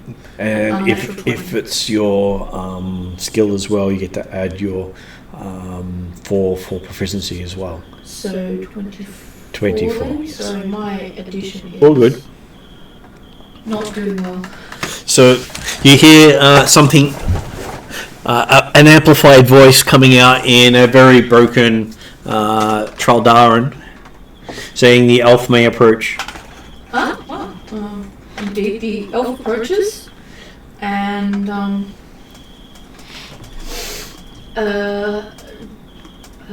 greetings. My name is. You do notice that their windows are about here, and you're looking up, I will. and they're on top of their battlements. That's okay. I will actually, if it suits, I'll actually get down on my knees so that I'm level with them. I say, my name is Thala, and my friends and I are travellers, and we're actually seeking help in helping to find some family of a friend of ours. And we were wondering if we could talk to you because we've heard rumours that our friend's family might be in these mountains. And if you're happy to talk to us about this, I would be honoured to make you coffee and share some of my cookies with you. I will give you another persuasion roll with advantage. This means you roll twice and take the best. Okay. 16. Do I have to do all the additions now or just roll? Just roll and then do the additions on the highest Crap, that roll. one's gone underneath. It's like gone back into the 13, so it's a 16. So that makes another 24. Yeah. They seem to be willing to allow you to enter their village. Plus my friends, or is it going to be too much and should we set up outside the village? Well, they look at that village isn't big enough for everyone. I suggest that perhaps we lay out a picnic blanket and have coffee just outside the village, so that we can all join in and they can meet our friends. They agree. I don't want to cross their village. I will pull out my blanket and all my coffee stuff and all of my cookies and hope I've got enough for the villagers here. How many gnomes come out of the gates to have coffee with us? There are no gnomes here. Oh, right. How many little people, gnome-like people, come out? 2 come out. Okay, alright. I introduce them to, these are my friends. This is Zal, and this is Cheval, and this is Yodri, and these Griffin riders back here are part of Zal's friends. They helped us travel over the mountains. And there's no Drazzle. Everybody else here. Yeah. Drazzle stayed looking after a certain Axbeak that will remain nameless. Of reputation unheard of. Absolutely not unheard of. Alright. For all we know, like there's a killer of Duke's Road, there's like a killer of like the Knights Rivered in Darrakan, and where it just takes off legs and nobody realises it's actually an Axbeak whenever it visits. And they've got this down as a cold case now because we've been out of Darrakan for so long. Yes. People keep getting Legolas around it. And armless. Okay, so I introduced the party members, and I also introduced Pilfring, who was with Yodri. And I say Yodri is our my good friend who is trying to help find Pilfring's home. What was the name of the the gnomish capital? Yeah, I believe that they called themselves Upper Denmorth, but Martin has said that these are gnome-like people, but not gnomes. Okay. they don't look like gnomes. Yeah, they're like gnome size, but they are gnomes. Do they reply? I'm sorry, I did get distracted by the cat. Yeah, that's okay. So what? They're wearing a triangle hat. Just see a nose from it, and they got small beards. No. No. For our benefit, are you able to? I was, except I was getting a bit distracted with people doing stuff. I was going to describe them when they came out. Yeah. Okay. Sorry. Okay, so they are wearing weird clothes that doesn't look like any sort of fabric you've seen before. Has metal studs on it. Okay. These like rock star gnomes, but not gnomes. Leather and rivets and. That's very funny. Sorry. It's okay. I'm trying to keep my thoughts going together. They're just a bit loose at the moment. Their boots have big shiny toes on them. Look like metal tipped, metal ended boots. Yeah. All doesn't seem to have any seams on the boots. So they're like metal. Very comfortable and familiar with metal. And definitely not gnomes. And they seem to have strange sort of masks on that have a single window in them to look through. Like a knight's sort of helm type thing, but not a full head thing, just a face thing? Well, it covers their entire head, okay. And it goes around the side of it, but it's got some sort of glass in the visor bit. So just across their eyes? Just across what you think is their eyes, yes. But you can't see any of the rest of their It's face? just shapeless black. Okay, so... Okay. Do they talk? One seems to say, says, my friend and I, and then it's just like they're not talking whatsoever. Welcome you, and then it continues on, welcomes you to our village of, and... The name doesn't... we don't hear names, is what I'm picking up. The words just don't seem to be there. Okay. Yep. They must be Mindalorians. I'm pretty sure comprehend languages won't help us. So I'm not going to waste my time unless Martin gives me a look that says, actually, that would help you. Well, you have noticed that nothing seems to translate Pilfring. Yeah, okay. Alrighty. I will turn the conversation and questions over to Yodri, since he is the guardian of Pilfring, and these might all be his people. Okay, does Pilfring have any reaction to them appearing? Well, currently he's asleep, curled up in the backpack, because, well, he doesn't like looking out from heights very often. Yep, okay, well, wake him up. Gentle tug. Shake, that's it. Gentle shake. He looks confused. He's not sure why he's here. Yeah, but does he confuse? What happens when he sees these little things?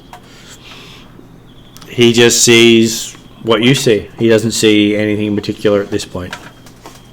Do they respond to Pilfring? Oh, maybe. Depends. Is that a good 18 or a bad 18? You don't know? No, usually you don't. Well, you see the two of them seem to turn and talk to each other, At least you assume they're talking to each other because there's lots of gestures. Tell what they're saying. You can't tell what they're saying, but you can do a sense, an insight. Oh. Inside is not very good.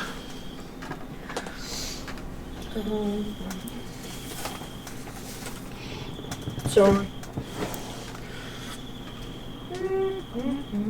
I just looked up insight like 2 seconds ago. It's not good. It's like only 10. What did you roll? A 5, and I think I get a 5 on wisdom. And do you have insight as a skill? Yes. Then you add 4. Oh, okay, so 14. But still, not my best roll. 14's still better than 10. Yeah, true. That is very true. And how did Yodri go? I got a 14 as well. And was Zal and Chevelle paying interest to this? I'm hoping they were. Not guaranteed. Since we're here for Pilfring, I'm hoping they were. Sure, I can do an inside roll.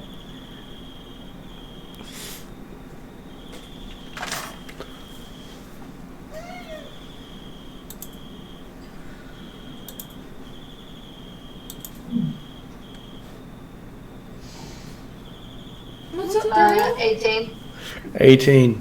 Okay, so between you all, you think they are excited, but you're not sure. Hard to tell when all you've got is gestures and most of the words are just missing. I put my hand up. Yep. I'm not sure if you guys are aware, but we can't hear all of the words you're saying. Can you hear all of the words we're saying? That they nod. Do you know why we wouldn't be able to hear all of the words you're saying? They nod. I gather that it's for our own safety, and They shake their head.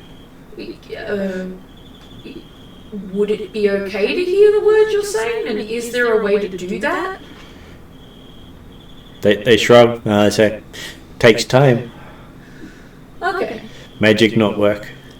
Oh, okay. I take it that means that there's some kind of magic here that means that if you were to stay here for a lengthy amount of time, you might eventually start Either that understanding or it's so ancient that like comprehend languages and tongues won't work. Yeah.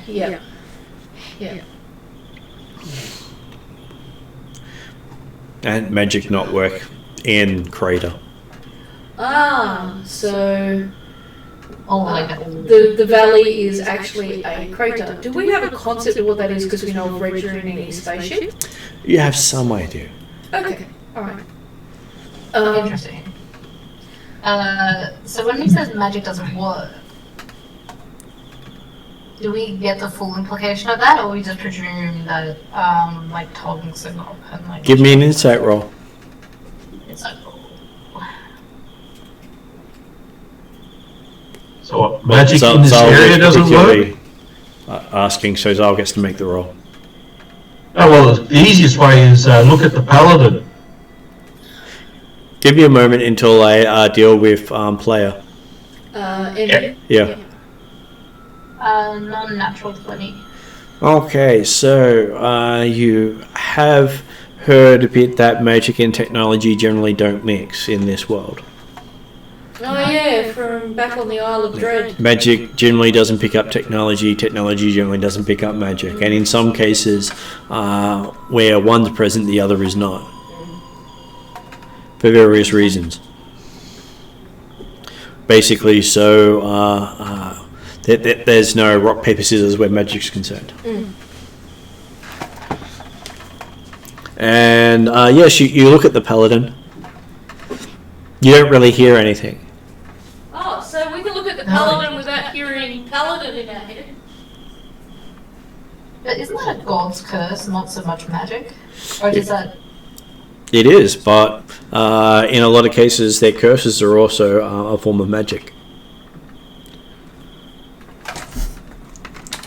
Which means if it's a god's curse, whatever's suppressing magic here is most likely by the gods as well.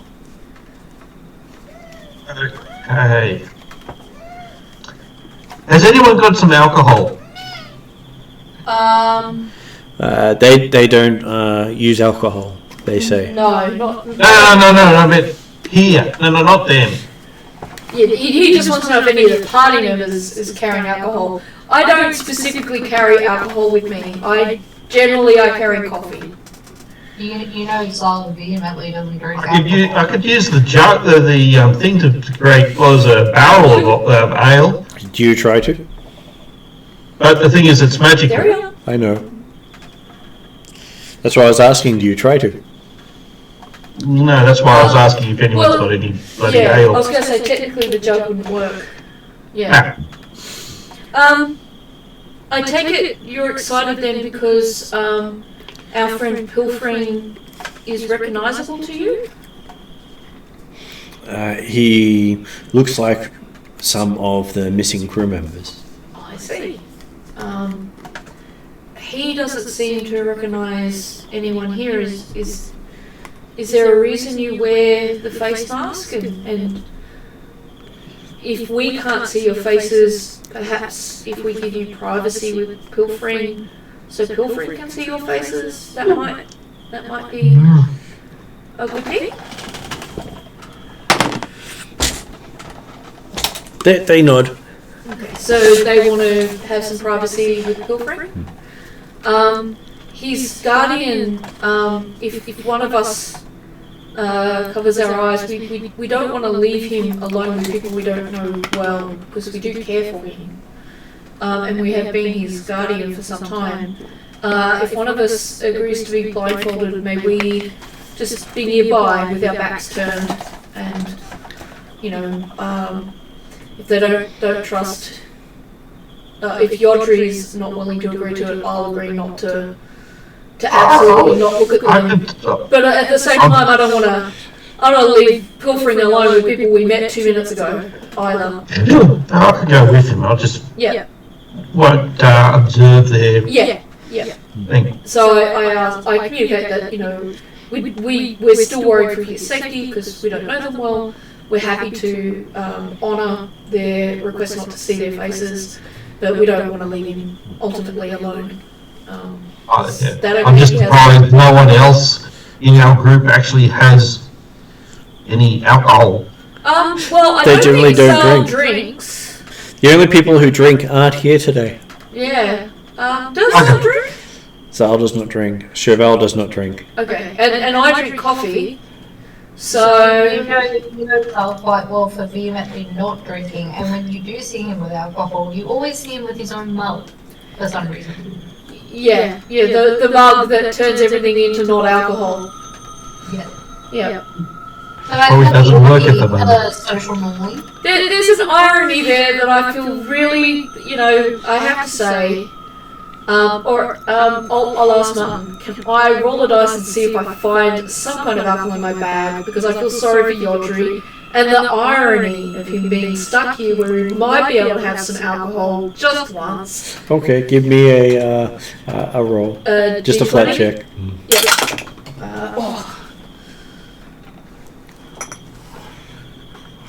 Okay, it's a 14. 14. Yeah. Not a great roll, so I'll give you some alcohol rubs.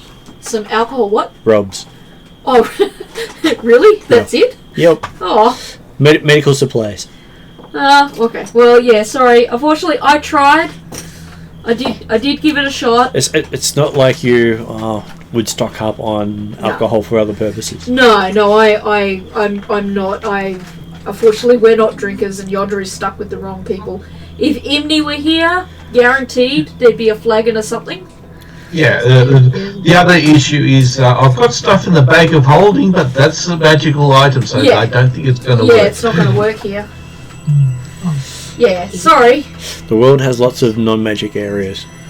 It does. Okay, so The world hates me. I think that sometimes too, which is why I rolled to see whether or not I could just by chance find a bit of wine or something. okay, so they take Pilfring into the place with Yodri. I'll give Yodri a perception roll. This perception is one of my best skills.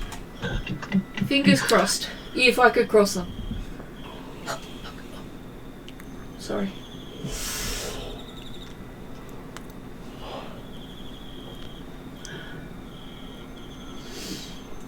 I slept today, so I don't know why I'm yawning. Maybe it's because I didn't sleep yesterday. You've also been- Okay, I got a 26. Okay. Nice. When they take you inside the village, you do notice a lot of similarities to the Spacecraft? no, I was trying to get the word out. Sorry. Word hard to get. Very similar to the Rakasta on the Isle of Dread. Oh, the cat's one, yep. Yep. Before I got knocked out. Except the cat's one looks very primitive compared to this. Oh, okay. Yep. I thought the cat's one looked incredibly, okay. This Yeah. this one makes the cat's one the equivalent of sticks and stones. Yeah. Sounds pretty cool. Okay. You think that they would have learnt their craft long ago. And so to give you a description of what their masks look like, they basically look like welders' masks pulled down. Ah, I see. Yeah. Yep. And they're basically hiding behind it because you have the feeling that they're generally not well liked in the area.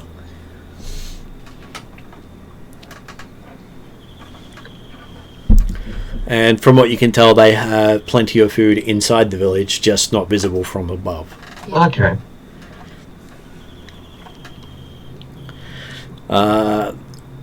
From what you can see of inside, most of the people here don't look that much different from Pilfring.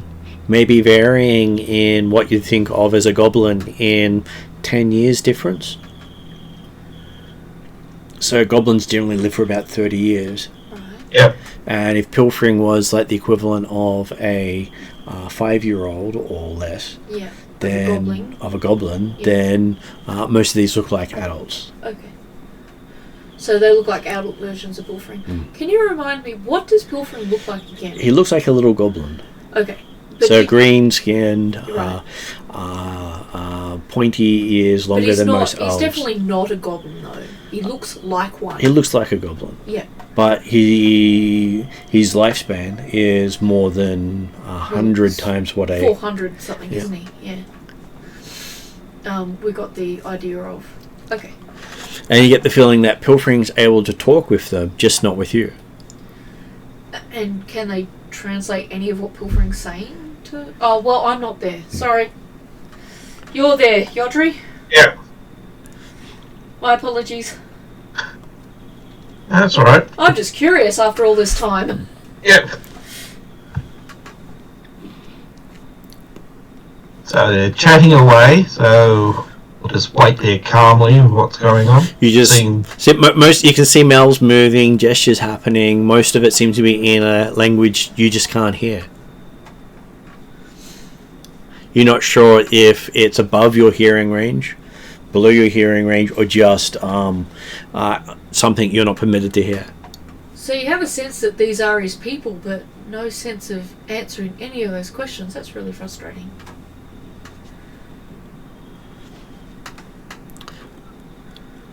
You think after 400 years here they'd learn a language we could understand, Well, they could talk to you. but Pilfring can't. For some reason, he can't. Okay. Well, maybe they can translate some of Pilfring's stuff to you. Is there any reason why he has problems speaking? Yes. I'll say that out loud. There you go. Yes, our language is forbidden by your gods to be translated. So he doesn't quite understand what you're saying. He just goes by your gestures. Okay. This is why hugs work so well with him. They had to learn your language word by word and association by association. But he was young enough that he wasn't able to get his vocal cords formed before he stopped advancing.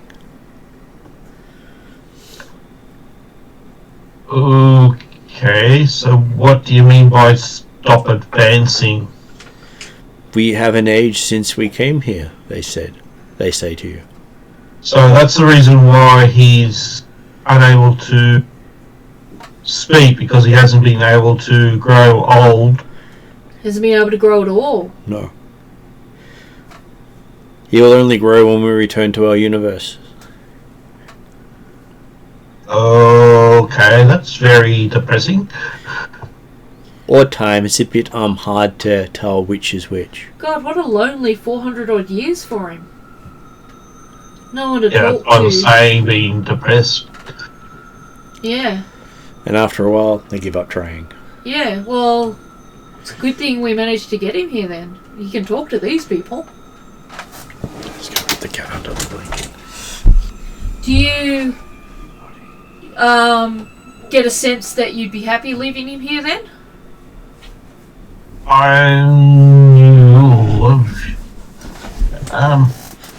Well, we'll find out if what happens in a week's time. In a week's time? Yes, because if he fails to fulfill the contract and he's not with the child, he starts losing age. Oh, I see. Yep.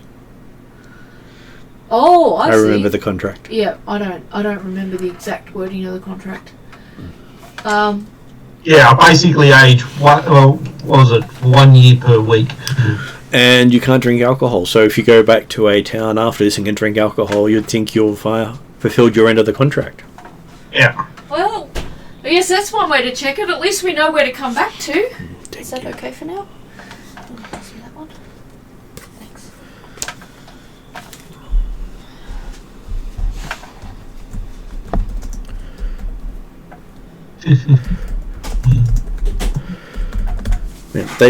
They do say to you that they were following a beacon from their people to this place.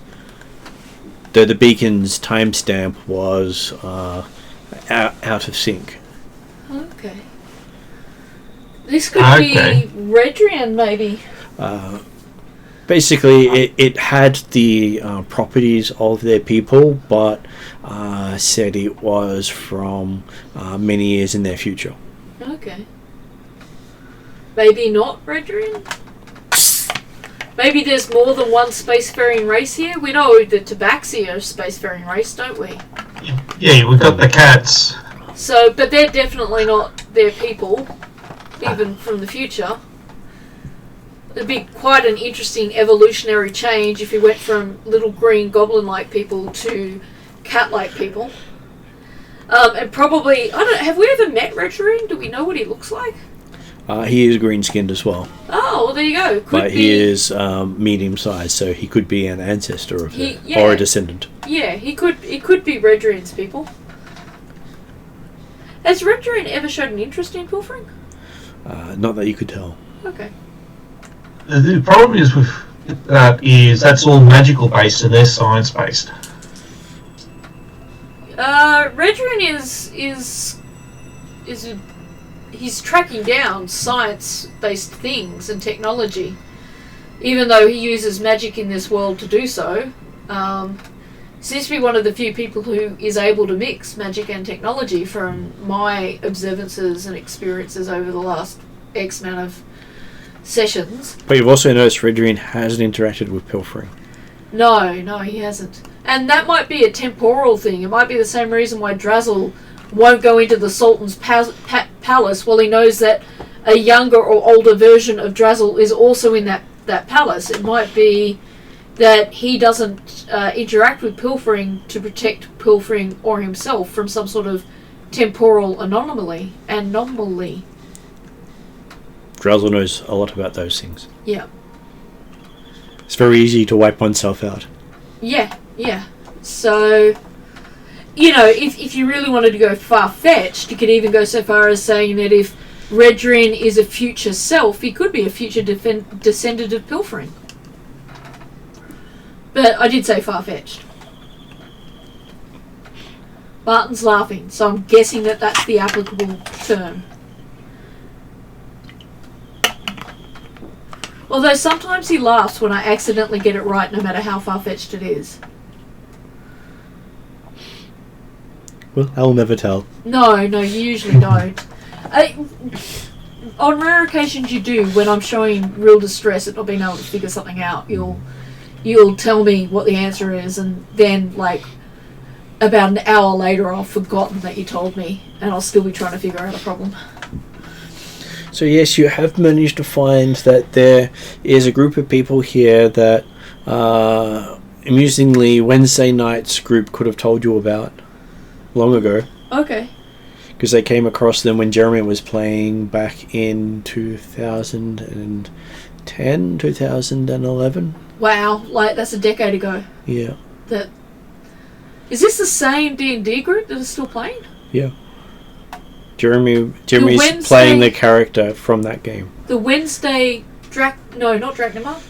Dimitri. Mm-hmm. Dimitri's been playing in the Wednesday game since 2010. Mm-hmm. And somewhere in 2010 they came across this village that we're only coming across now in 2023. Yeah. My brain hurts. I don't think it's all nerve pain and lack of sleep. Don't worry, I set that up back then. Yeah, that's yeah. So, are you going to sue Lucasfilms for stealing your little gremlin? I reckon he should, since, before the Mandalorian had Grogu, there was already a Baby Yoda running around. No, I'm quite happy that I just think it makes it a fantastic connection. Yeah, it is. Though I was going to have the baby Grogu take on one of the automatons from the crashed starship, then they did it in The Mandalorian, and I went, don't need to do that now. Yeah. I was going to say, we don't know. Baby Pilfring, aka looks like Grogu, might want to stay with us after all this time. And then poor Yodri will never get to drink again because he just did too good a job at taking care of Pilfring. No, I've actually fulfilled my contract. By delivering him here.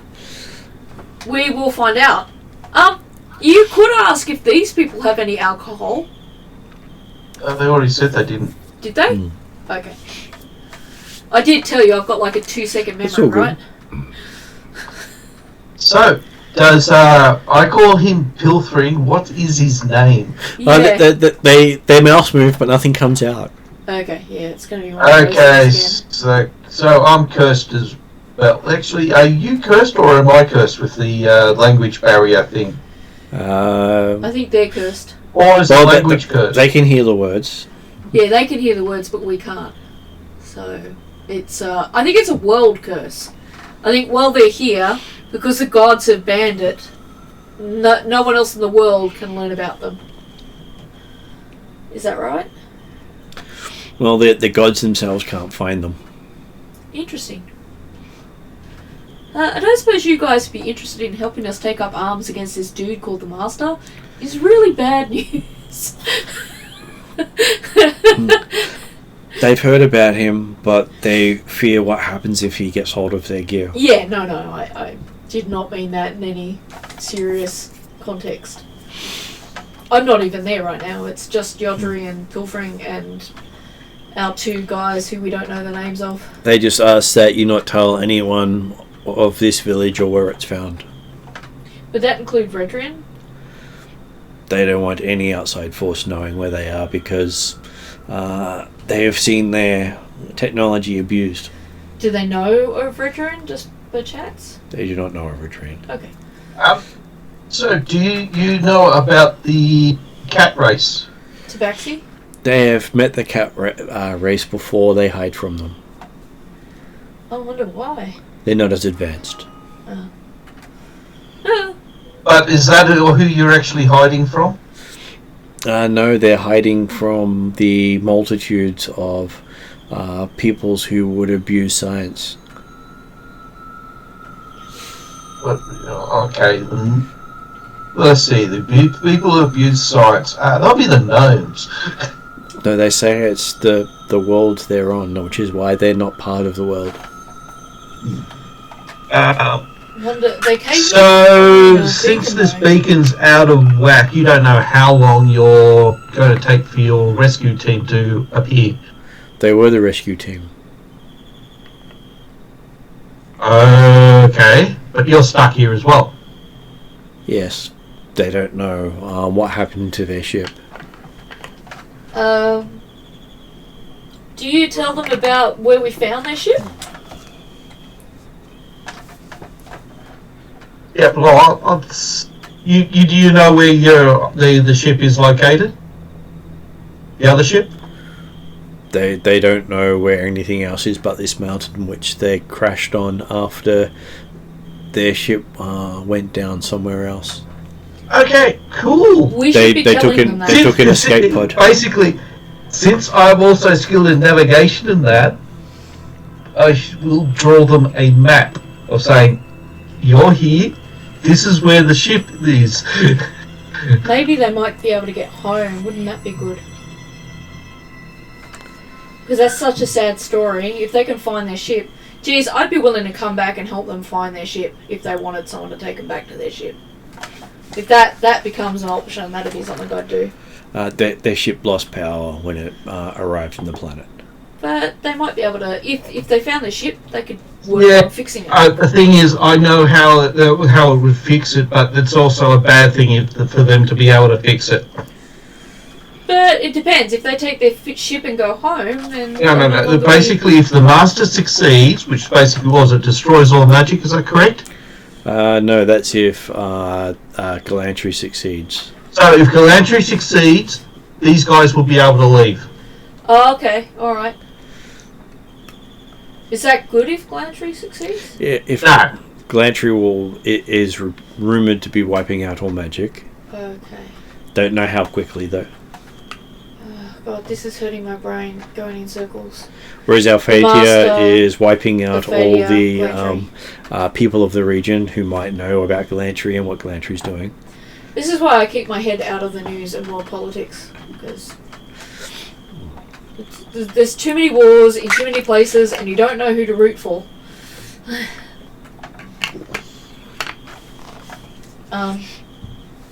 That's part of their problem. They don't know who to trust, and they don't trust the gods. Yeah, well, I guess they got good reason. Gods be crazy. Do they accept Yodri's map for where the ship is? They do accept Yodri's map. I will give them a way to contact me if they want help ever. Can I leave them,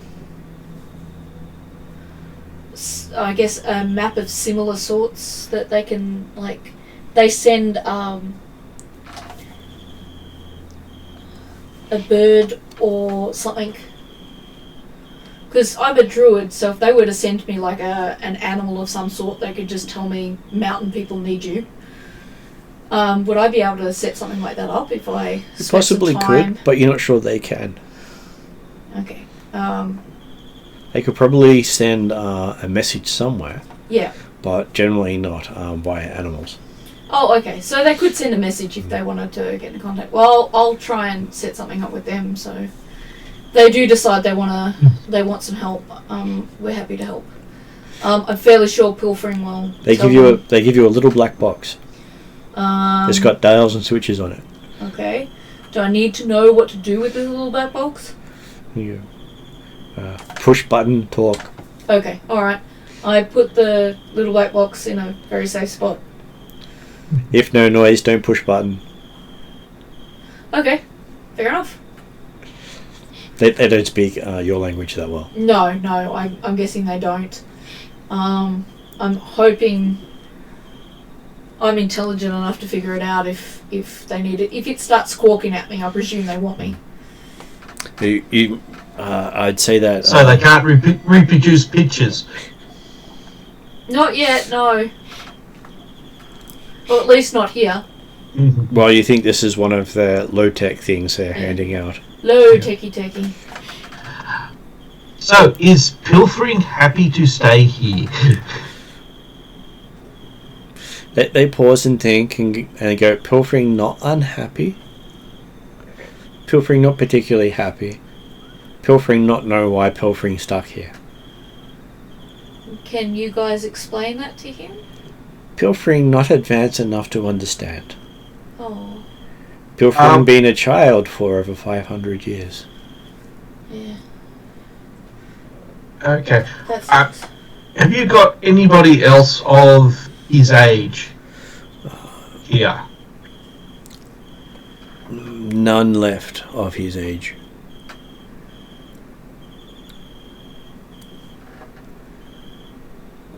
Well, I guess the other question is does Pilfring want to stay with us?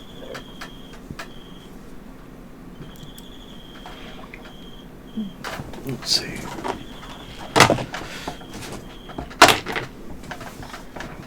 I think the first one was a 19. We should take the better of the two.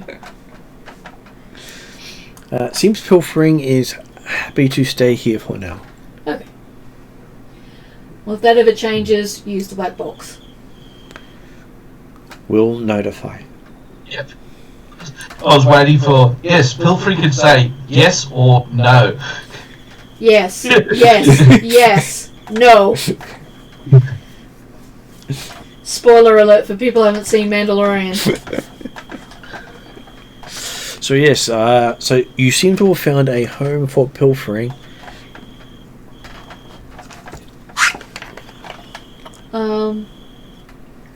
Rather than let him, I'm gonna use my woodcrafting skills.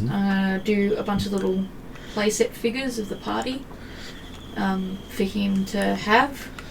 And I'm going to leave one of my really good sketches of us so that he remembers what we look like. I'm going to leave that with him as well.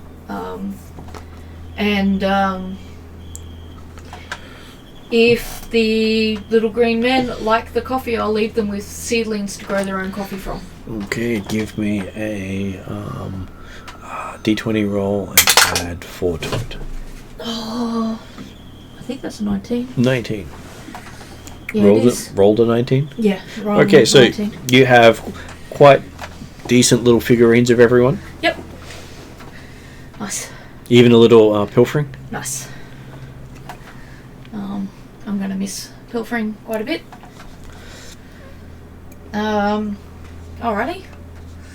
I will impart those little gifts over to Pilfring. I don't know if Cheval or Zal or Yodri are doing anything. Oh, I've got Pilfring's little knickknacks. It's such a shame that he's never going to grow up and he's never going to mature his capacity to be an adult, even. It's just really sad. They're still hoping for a way home. Yeah, well, hopefully.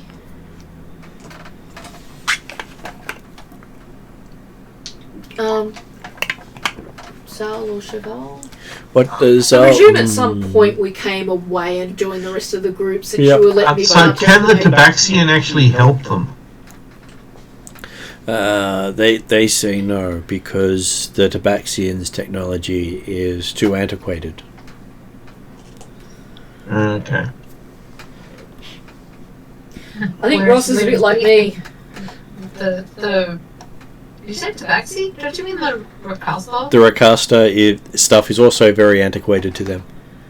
Yeah, well, because to us it's very advanced, and theirs being more advanced kind of almost incomprehensible. Well, to them, the Rakasta stuff is like child's toys. Yeah, right. And I think the Tabaxi falls into worse than child's toys. Well,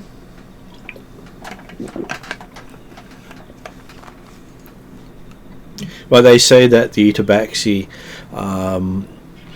tried to learn forbidden knowledge and were cursed. By anyone they know of, or? The gods must be crazy. Yeah, they certainly like to. Yeah. So the Tabaxi can never learn technology again. I feel sorry for them too. Obviously, it was something they were passionate about if they managed to advance it to that degree. And anyone not able to pursue their passions is a very sad thing.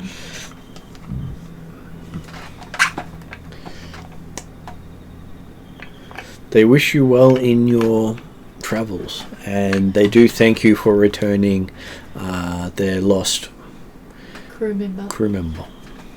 Yep, okay. Yep, so I think the only way they could probably do that is if they can find a god of technology. Yeah. Because it sounds like a contradiction. Yeah, I don't know if there is a god of technology, but certainly if you're going to go onto a path to become a god, if I was going to go to all that trouble, I'd certainly consider becoming a god of technology. Just so that I could help those people go home. There are two main ones. Which are they? Ridrin Oh, okay, well there you go. and Raphael. But they don't want us to tell Redrine about them, so... Well, but they don't trust the gods. Yeah. While the gods can't see them, the gods can't curse them Yeah. any Well, further. they're not wrong. and all the stuff that I'm hearing right now about all the gods fighting each other and the wars and this master creating such widespread death to become an immortal and a god, I really don't disagree with them. I kind of want to live here myself, except I wouldn't fit. Even crouched down, you'd be hitting the roof. Yeah, I'd have to do like a Gandalf-y type style thing where I go and find some woods an hour or so, walk away and build a hut. Either that or you become a parrot. A parrot? Yeah. Because you can still speak in a parrot. Oh, yeah, that's true. I could turn into a tiny animal. I think the version of Druid we have here can speak normally in any form. Yeah, she can. We checked Okay. that one of the other times I was an animal as to whether or not I could communicate with people. Mm-hmm. Part of the rules of shape change allows the Druid to speak in normally in any form. Yeah. Because I think I was a cat or something last game, maybe. And even as an octopus on someone's head, you can still talk. Yeah. I think octopus has to be one of the all-time highs of my shape-shifting experiments. Martin. Yep, you're tired. Em and I are gonna head off. Yeah, I think we're winding up game anyway. We'll wind up game with you guys heading off, leaving Pilfring behind with little hand waving from a window. Yep. While playing with little figures. At least he's amongst people who recognise him and who he can chatter to. Yeah, well, I've got an image from Firefly of playing with little dinosaurs. Yeah, yep. I think it's somehow a very fitting image, though. I'm really funny and watch me soar. Or is that too soon? Sorry, say that again? I'm a leaf on the wind, watch me soar. Yes. Yeah. That's okay, it all comes through in the wash. Yeah. And then too soon. Yeah, always too soon. No matter how long it's been, it's always too soon. Too soon, yep. Okay, well, the first thing I'm going to do is go to the inn and see if I can drink alcohol. And we'll leave that for next session. Yep. But we'll find out next session. If Martin starts off with the game and Yodri has to roll with disadvantage for the next day because his hangover's that bad that he can't function. And then if he starts off with that, you know you fulfilled your duties. No, it's either that or I've suffered food poisoning. Well, You could have drunk so much you get food poisoning anyway. yeah. Yep. I do have rules for overdosing on alcohol. Yeah. Before we go, just a nice little light thing. I am going to leave the 2 bits of dragon fruit pie. I hope I can get some more. I'm going to give one to Pilfring because I think if he is still a child and this is a sad time, having some pie and then flying around would probably be a lot of fun for him. It's going to cause mischief. That's fine. You don't think the wings would work here? Oh, yeah. Okay, Actually, well, no, I it won't do work that. because it's magical. Yeah, no, good point. Sorry, I keep forgetting But these it's things. still, yeah. It was a nice thought. It was a nice thought. Yeah. I just didn't want you to feel like you'd done this. Gods. Blimmin' gods. I'll keep my dragon fruit pie for the intended recipients then. All good. So we will be playing again in 2 weeks. Yep. And we shall see what happens then. Hopefully you guys feel more rested and enjoy your weekends. Yep. I know we have lots of stuff planned. I don't know about lots, but We got a show on Saturday night. we do. Yes. Oh, is that for the anniversary? Yeah. What is it? Well, it's not our 23rd anniversary because we got married 5 years after we met, so it's our 18th anniversary. It is. Okay, so good Seems night, fitting. everyone. All right, take care, guys. Yep. Okay. I'll catch you later. Catch you later. Bye.